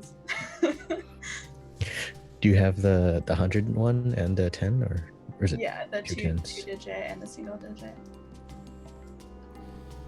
Okay, let's see. Wandering monsters, random encounters. Where is the table for you? Pretty dice. Ooh, those Yeah. do look really nice.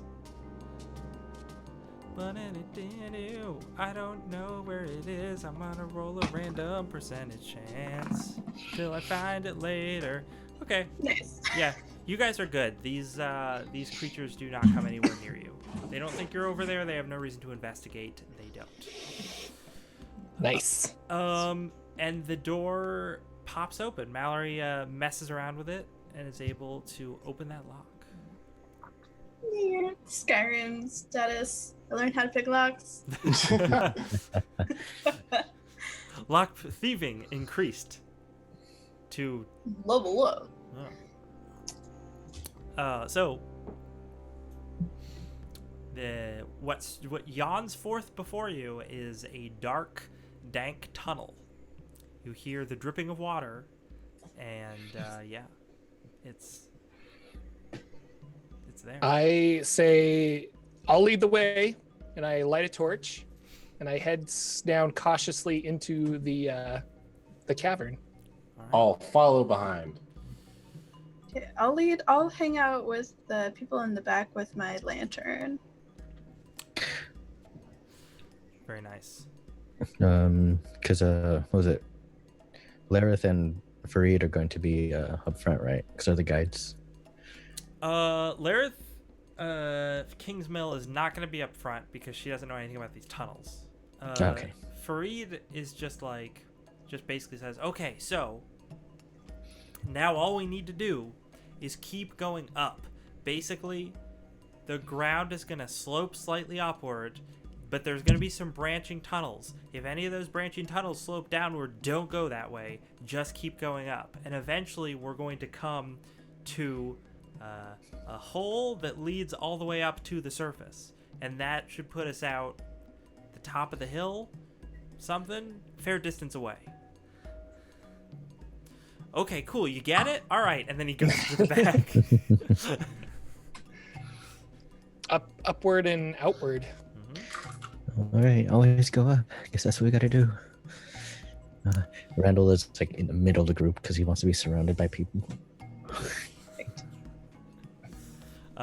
Cool. You go on your way. Let's open up my document for this little mini dungeon. Do. Come on, you can do it. So many things. Ooh, do I have a music playlist for this? Oh, I do. It's playing. Okay, never mind. This is my music playlist for dark, spooky stuff, and that's still where we're at. So, hey, there we are. Come on. Okay. Oh, all right. You continue going up, and you come to an intersection. There is a tunnel leading, I'm going to say northward, and another tunnel that leads somewhat southward, slopes down. Water is running down both ways and splits here at a fork. And again, like just a slow trickle of water. It's probably up to your, maybe your knees. I mean, yeah, probably your knees. It's not super deep. But you notice as you approach that the combination of water wearing away the stone and the construction of this tunnel, there seems to be a small passage that has opened up to a chamber off to the side.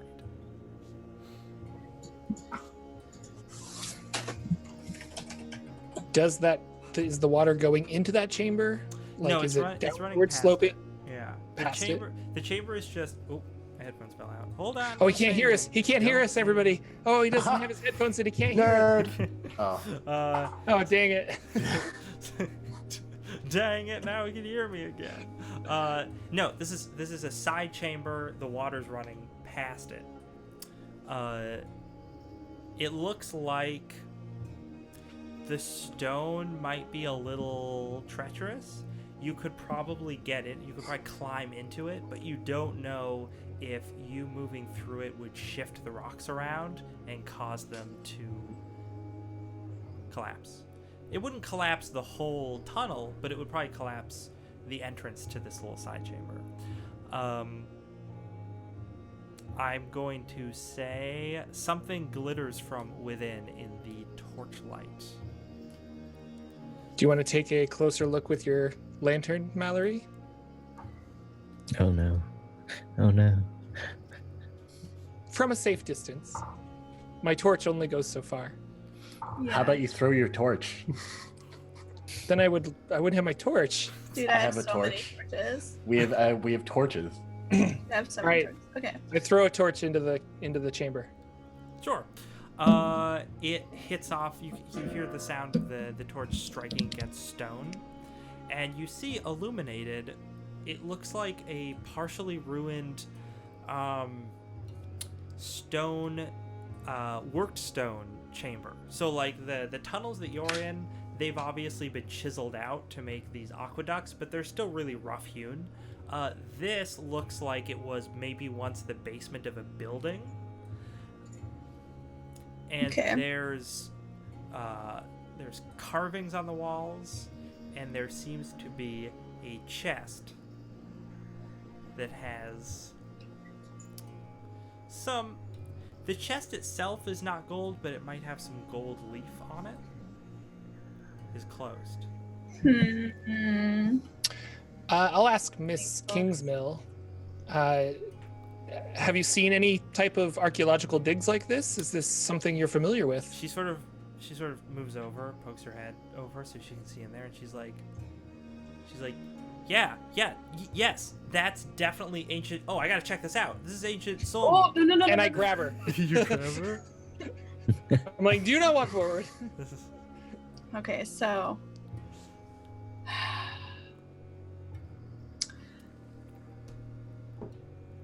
Oh man, it's so tempting, but I'm so nervous. The rocks just don't look that safe to walk over. Let's see. Does anybody have like a 10-foot pole? My retainer has a quarterstaff. Mine's Not 10 feet, but Mine's maybe like having someone poke around at the stone and see if it can like withstand some weight. Because I mean, I'm not that heavy, but Out of character, can thieves do anything like detect traps, or is that something in BX D&D? yes. I can. Yeah, we both can. Well, all three of us can. Yeah. Can we all look for traps? Yeah, let's all look for traps. I'm gonna point out that it's yeah, go ahead and look for traps. Or do you want me to roll that for you? Would that make more sense? Yeah, I think you should roll for traps. Let's see. Wait. So we can only work on finding or removing traps. So maybe have one person wait in case we do find a trap. I was gonna say this is another thing where it'll take you 10 minutes. So this will take time, but I don't want to die. fair. And I also want that sweet experience gold. What is that percentage that you got? As level 3, I have. Oh man, 20%. 20%. You are confident that the entrance to this thing is not trapped. No one has set up anything that could be tripped. There might be some naturally loose stones, but you don't think so. You're pretty confident. Okay. Ah, jeez.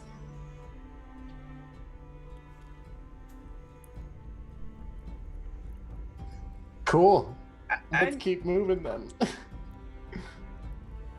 I would like to pick up a rock from like 5 or 6 feet away Uh-huh.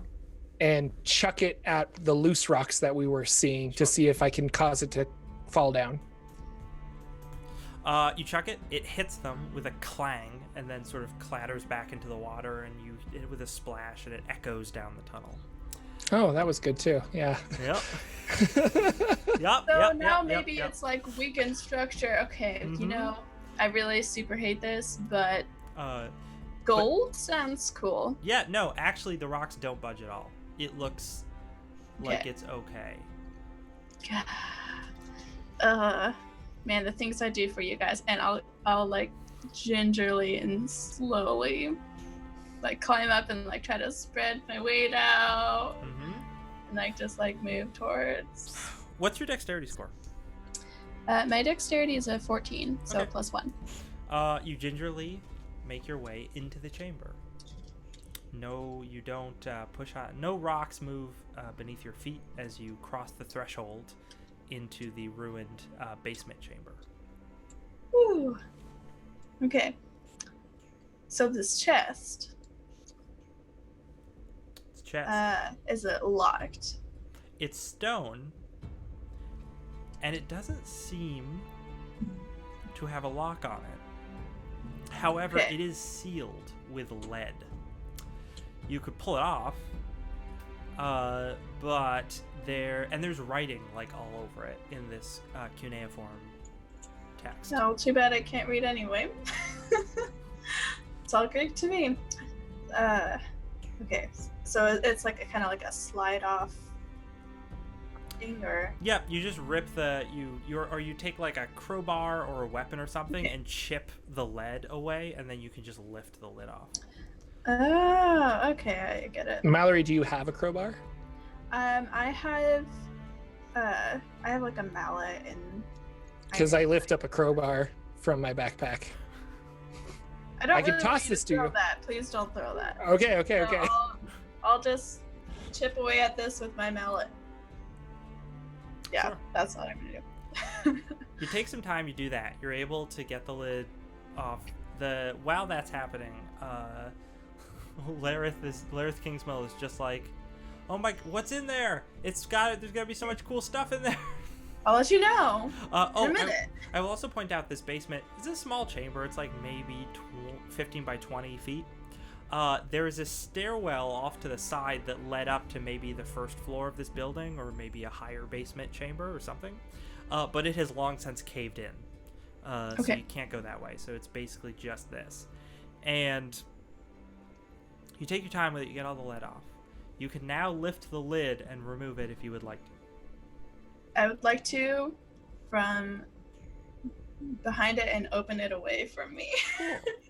Behind I'll it. move to the side. Well, no one else is in the chamber right now, right? It's just. Oh, okay. So you lift the lid off, and you just hear this very soft clicking noise, and then, and this sulfurous gas spills out of it. I need you to make a saving throw against poison. Oh no. No. Oh no. Oh no. Oh no. Oh no. Oh no. Ah, okay. Poison is same as death, right? Yeah. And I have to roll over it. Yes, you have to roll over it. You get to add your wisdom. My wisdom. modifier. Oh, great. Got a 3. Oh no! I mean, I assume that your saving throw for poison is not 3. It's 13. You inhale this stuff, and your body seizes up, and you fall over dead. Oh, dang. You can't even heal it at all? Or do anything for poison in this game? Typically with poison saves, if you fail, it's a save or die thing. Oh snap! Mallory. Mallory? Oh no. Elson is like, no! And I'm Elson, guys. But she has so much money. That's Ma- Good Mallory? Good news for everybody else. This thing, so the gas spills out, but it doesn't. There isn't enough of it to seep outside of this chamber, and it sort of like it poofs up into the air, and then it quickly just settles down onto the floor. so sad. I'm sorry. No, it's okay. It's part of the game. Wait, so for saving throws, we roll over? Yeah, so Yeah. basically you have your saving throws on your character sheet. They're things like wands, stabs, rods, and spells.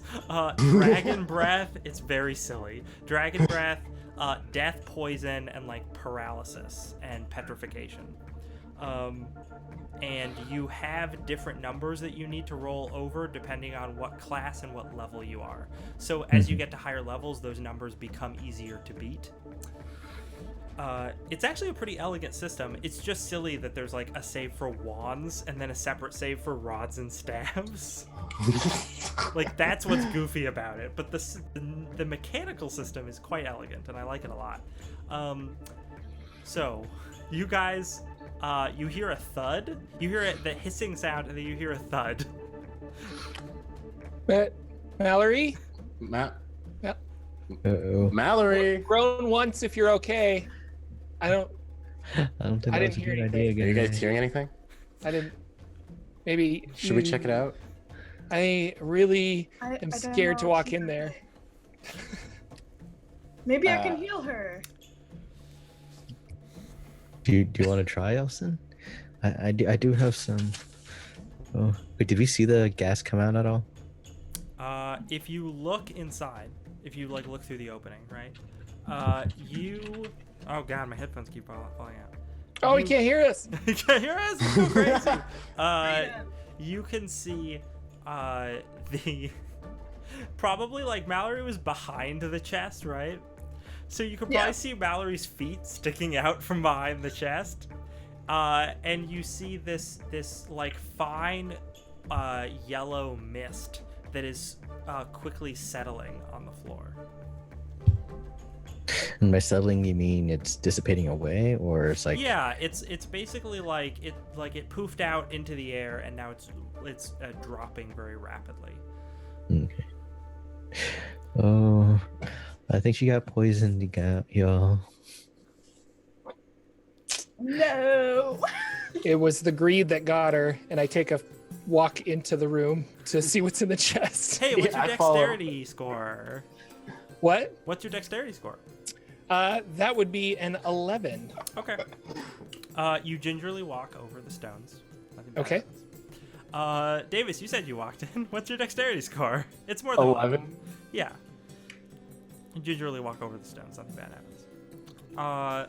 So you get in there, and yeah, there's this very fine settling mist on the floor that's sort of leaving the floor stained like this yellow, with this yellow residue.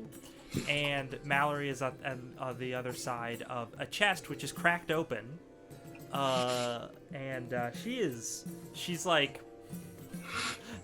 all of her she has her skin's very gaunt, and her eyes are just bulged out, and like all of the veins on her neck are just black. looks real bad.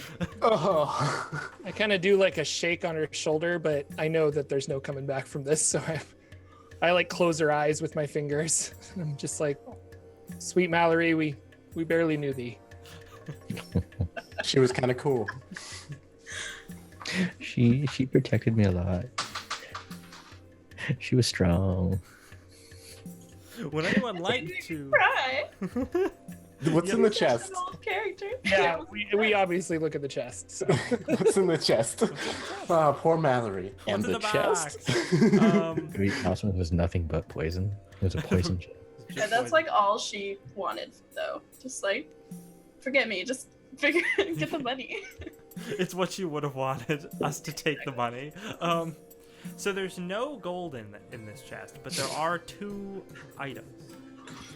One of them is an ornate ring that looks like a coiled cobra with eyes that are like turquoise gemstones. The other one is a small cylindrical piece of stone that looks like it has carvings all around the sides of it. Hmm. Do you want to pick up the stone, or do you want to pick up the ring? I'll pick up the ring. I'll pick up the stone. Okay. Nothing happens when either of you pick up either of those items. Okay, cool. So you can't equip the stone because it's a stone. Yep, it is just a stone. But do you put on the ring, Jordan? Jarmy puts on the ring. Cool. Okay, we're gonna roll randomly for a magic item. Oh, okay. Could be cursed. Could be cursed. Could not be We'll see. cursed. We don't know. see. We're gonna find out. Instant death curse. Instant death. Save versus death. Let's go into this items section real quick and look up rings. I had kept trying to design this ring special for this chest, and all of the ideas I came up with I just didn't really like. So I decided at the last minute, you know what? Let's just roll for it randomly. Let's find it out when we go. Okay. Let's see how many are there. 1, 2, 3, 4, 5, 6, 7, 8, 9, 10, 11, 12. All right, roll 1d12 for me. 9. 9. 1, 2, 3, 4, 5, 6, 7, 8, 9. Ooh, that's fun. This is a ring of telekinesis. What? You may Wow. move. So in BX, everything's weight is measured in coin because, of course, it is. You may move up to 2,000 coins of weight by concentration alone, as per the magic user's spell. I think that's like 200 pounds. You got telekinesis, my boy. You can. It's the same thing. It's just like a single spell, single. Oh yeah, let me see. I think rings might have charges. I should check that. Rings are usable once per round. Okay, obviously. They may.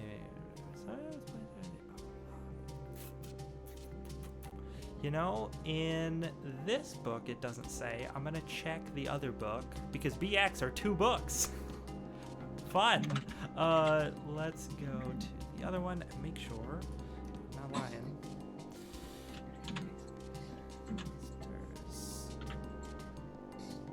Want them rings? Where are them rings? No, I don't want rock python. What are you doing? I just went to the page that it said rings were on, and it was just in the middle of the monster manual area. Okay. Try this. Sprite rock python. Yeah, that's not the trick. Oh, okay, here it is. Boop, boop, boop, boop, boop. Boop, boop, boop. Ba-da-ba-ba-ba-ba-bum. Na-da-da-da-do.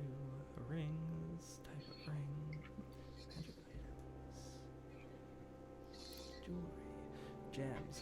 I apologize for taking so long. Please talk amongst yourselves.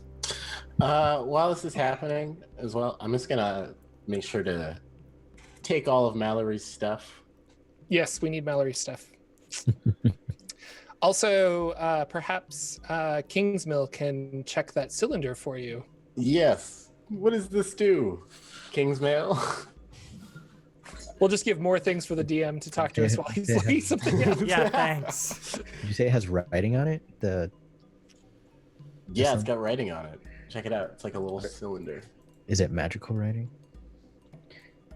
Because if it's magical writing, I can read it. I'm sorry to say it's not magical. Why is nothing magical? Why is nothing magical? Oh, am I totally useless? I gave you a scroll the first session. Also, Randall, you should know that Thornwell had his spell book that had magic missile in it. And I don't know if you can learn from other people's spell books, but you could probably learn magic missile if you wanted I to. can learn that at next level.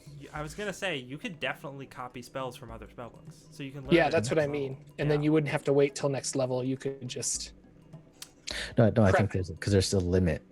I can only. You can have spell slot limit basically. So you could have 2, but you can prepare 1. I think. I think that's Yeah. Yeah, In your I have, spell like, a book, number you could can have like memorize. 4 spells, but you can only memorize 1 of those. And what I'm saying is, you don't necessarily have to have read magical runes memorized. You could still have that spell in your spell book, but memorize something like magic missile, which might help you out in combat. Yeah, I was gonna say it's you. I believe the way it works. I'm not 100% sure, but I believe the way it works is that if you have access to a spell written down or a scroll, you can copy it into your own spell book by spending using the magical research ability, which is like 1,000 gold, and you spend a few days. Right. The normal rules say 2 weeks. I'm shortening that to like a few days. I think that's more than fair. So if you want, I will even, because we're not super up on the rules, I will retroactively say if you wanted to have done that or started working on that during your respite period in Kingsmill's apartments, you could have done that. Okay. It's probably not done yet. I would give it another night, maybe 2, but yeah, you can get it. Well, I would have taken down the scroll. Yeah, that you I would had on me. have done shield first, because you also have Yeah. I can't find the freaking thing, but I'm pretty sure it does have charges. Okay. Congratulations, you have 4 charges. Okay. Out of 4 or 4 charges out of 21? Out of 4. You have 4 out of 4. Oh, okay. Or you have 4 remaining. Let's put it that way. Who knows what it's out of, but you can only use it 4 times. So now, Kingsmill is just like, it's safe. I want to look at that stuff. Let me in there. Davis, you're Muted. muted. I'm muted, really? Kingsmill, hold on. Yeah. What's your dex, Kingsmill? Kingsmill, what is your dexterity score? Lareth Kingsmill looks at you like, we found what? a ring, and we found a small cylinder that has some writing on it. We'll bring it to you, don't worry. And I'll walk back out of the room. Okay. I'll follow. Fancy ring. I'll follow. I'll follow. You get out of the room. Okay. And What do you make of this ring? And I show her.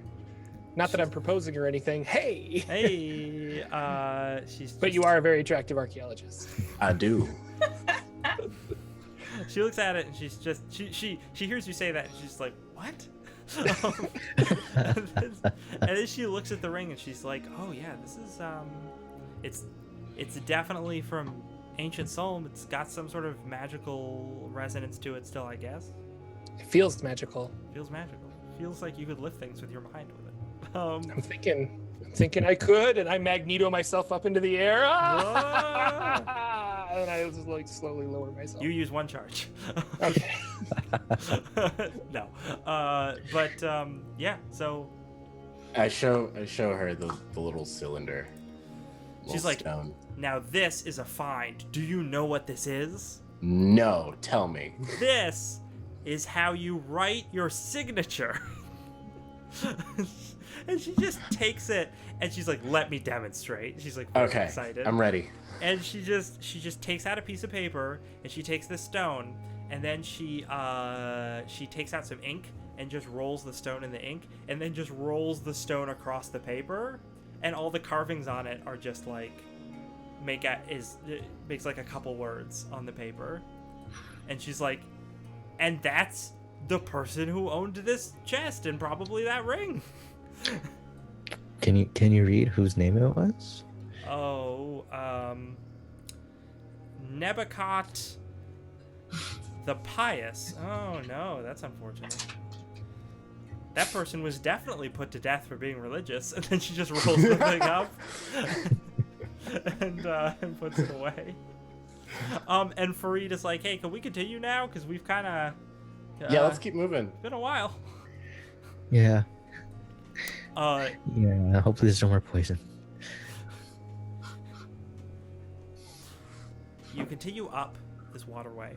The water starts to... The ground starts to level off, and the water starts to get deeper. And at this point, it's like getting up to your waist, right? And Kingsmill is like, oh yeah, no, I've heard about how these things work. So they go down into the water table, and then you can just draw water off of that from the side of the hill. It's great because the water table slopes with the contour of the land. And Farid is just like, oh my god, can someone please get her drunk again? Can we not? I just don't want. Who cares how it works? We just need to get out. And you approach, like I said, water's getting deeper, coming up to your waists. And you see a glimmer on the water up ahead. At first, you might think it's gold or something submerged, maybe. But Fareed is like, no, this is it. And as you approach, you realize that it is the reflection of the moon. Because directly above that is a vertical shaft that goes all the way up to the outside. You're in there, and I assume everyone goes towards that. Maybe you can make use of your grappling hook or your telekinesis ring. Your new telekinesis ring. Ooh. The thieves will not be able to climb sheer surfaces because the way this chamber is, it's like a big bubbled chamber, and then there's a hole at the ceiling of it. So you would have to go like climb upside down along the ceiling to get to the shaft. You could, if Grappling hook throw. yeah, throw that grappling. 14. Hey. 15. Sorry. I was gonna say 14 might not be enough, but 15 I will give you. You think you've secured it to the top. You think you can climb up. And who's gonna climb up first? Maybe the lightest person should climb up and secure the rope before the heavier people go. No, I'm not a very light person, so I should probably go in the back. That might be Imol because he's a halfling. Oh yeah, that might work. Imol begins to shimmy up the rope, and as Imol's reaching the top of the chamber where the shaft starts, you sense movement around you. Something is swimming through the water, and suddenly, bursting out, a large snake-like creature. Looks like a combination between a snake and like a worm. These things exist in real life and they're really gross looking, but luckily they're very small. The one you're seeing is about 30 feet long. Oh no. And it rears up, its head towering above you. Its jaws open, and it attacks. And that's where we're going to stop, because it's 7:07. Ugh. Oh. Fareed, you said there would be no monsters? A giant lamprey or something. It's not that's a like lamprey. terrifying. Is this attacking Imol? Its head looks similar to that of a snake, but its body is very sort of worm-like. It's basically a subterranean snake. I know what their names are. Can I pronounce it? No. So I can't tell you. But I might be able. I might give it a shot. This thing is a Caecila, I believe is how it's pronounced. Caecilia.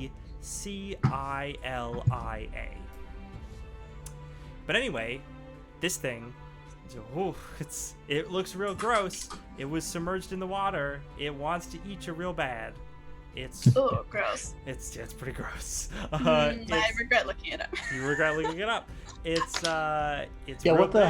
heck is this? It's real big. I like how they're animals in real life, and I just because I found them in the BX manual, in the monster manual, and I was like, "What is this thing?" And then I looked it up online. I'm like, "Oh, that's really gross. I gotta use this."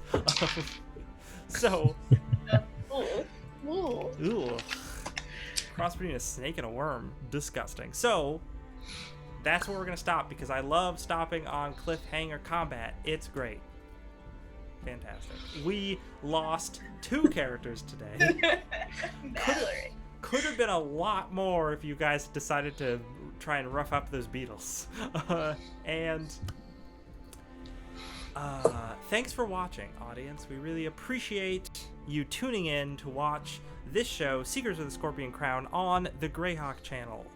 I will do You know what? I'm not going to do a sponsor shout out because I don't think I need to do that at the end of the show.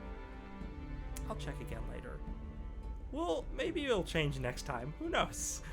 Yeah. But We did that at the beginning. Yeah. So. I think it's probably good. A quick side note, if you're very confused as to what system we've been playing BX Dungeons and Dragons, which is D&D published in 1981. It was the basic expert box rules set that you could buy. Sort of ran parallel throughout the 80s to Advanced Dungeons and Dragons, which just had more rules and more stuff to deal with.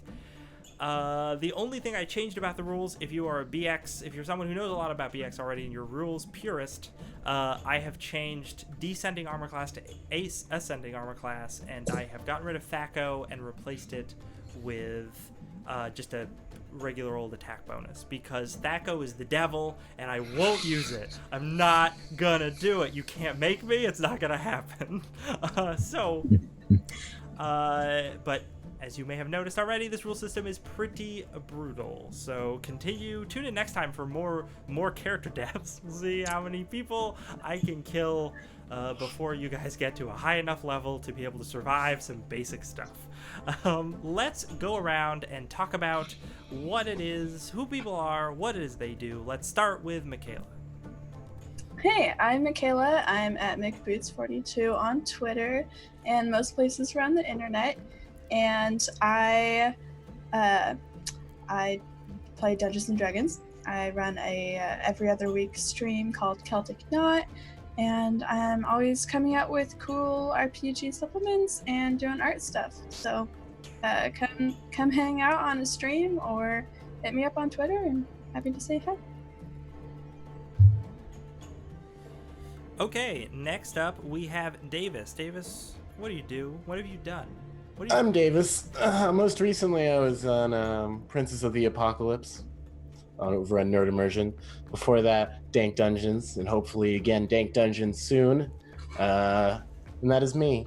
I'm Davis. Dank Dungeons. Watch us. Very cool.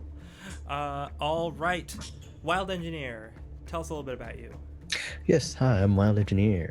You can find me on Twitch on Mondays for some Strategist Academy for some Call of Cthulhu. Also on Mondays on Welcome to the Party for some Max New Generation. On Tuesdays on Encounter Roleplay for some D&D. And here on Saturdays. And I think starting next week, I'll be on Other Doc to play some Invisible Sun. So yeah, that'll be fun. Nice. Visible Sun, very cool system. Yeah. Now, last but not least, Jordan. My name is Jordan with a silent PH in the middle. You can find me with that username on all of the things. I do not stream enough D&D, so you can't find me on Twitch very often, but I am on YouTube running a YouTube show, and I also have a podcast called The Saturday Morning D&D Show that we talk about Dungeons & Dragons. So you can check that out every Saturday at 9 a.m. Pacific time on Twitch and YouTube. Very cool. And I am Lex. I made Dank Dungeons, an actual play fantasy comedy show on YouTube. You can check it out there. I also write stuff for the DMs Guild sometimes when I get around to actually doing it. I wrote a book called Joy of Monster Cooking, in which you learn how to cook the monsters that you have killed. It's people like it. I liked it. There's Goblin Thermidor is a recipe in there. It tickles me. But so check that out if you want. Also, if you want to follow me and the stuff that I do, you can find me on Twitter at DankDungeonsTV. Thanks again for watching. Thanks for bearing with us through a little bit of shaky rule stuff because BX is still new to all of us. And thanks for watching the Greyhawk channel. We have so much stuff on this channel this summer, it's not even funny. There's so many really great shows. There's tons of Saltmarsh shows. There's the continuing hardcore Greyhawk stuff that Shane, the person who runs the channel, runs. There's different role-playing systems. So we're using BX, and a couple other people are still using 5e, so that's definitely on this channel. But there's also someone running a Monster of the Week game system, which is actually tonight in about an hour. That's at 8 o'clock, and I think, you know what, I'm gonna get the name wrong, but I think it's Who Are the Monsters or We Are the Monsters. I'm so sorry.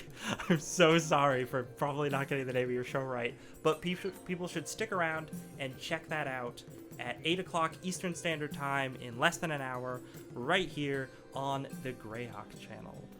But yeah, we'll see you guys next week. Sounds good. Thanks, everybody. Goodbye. Bye.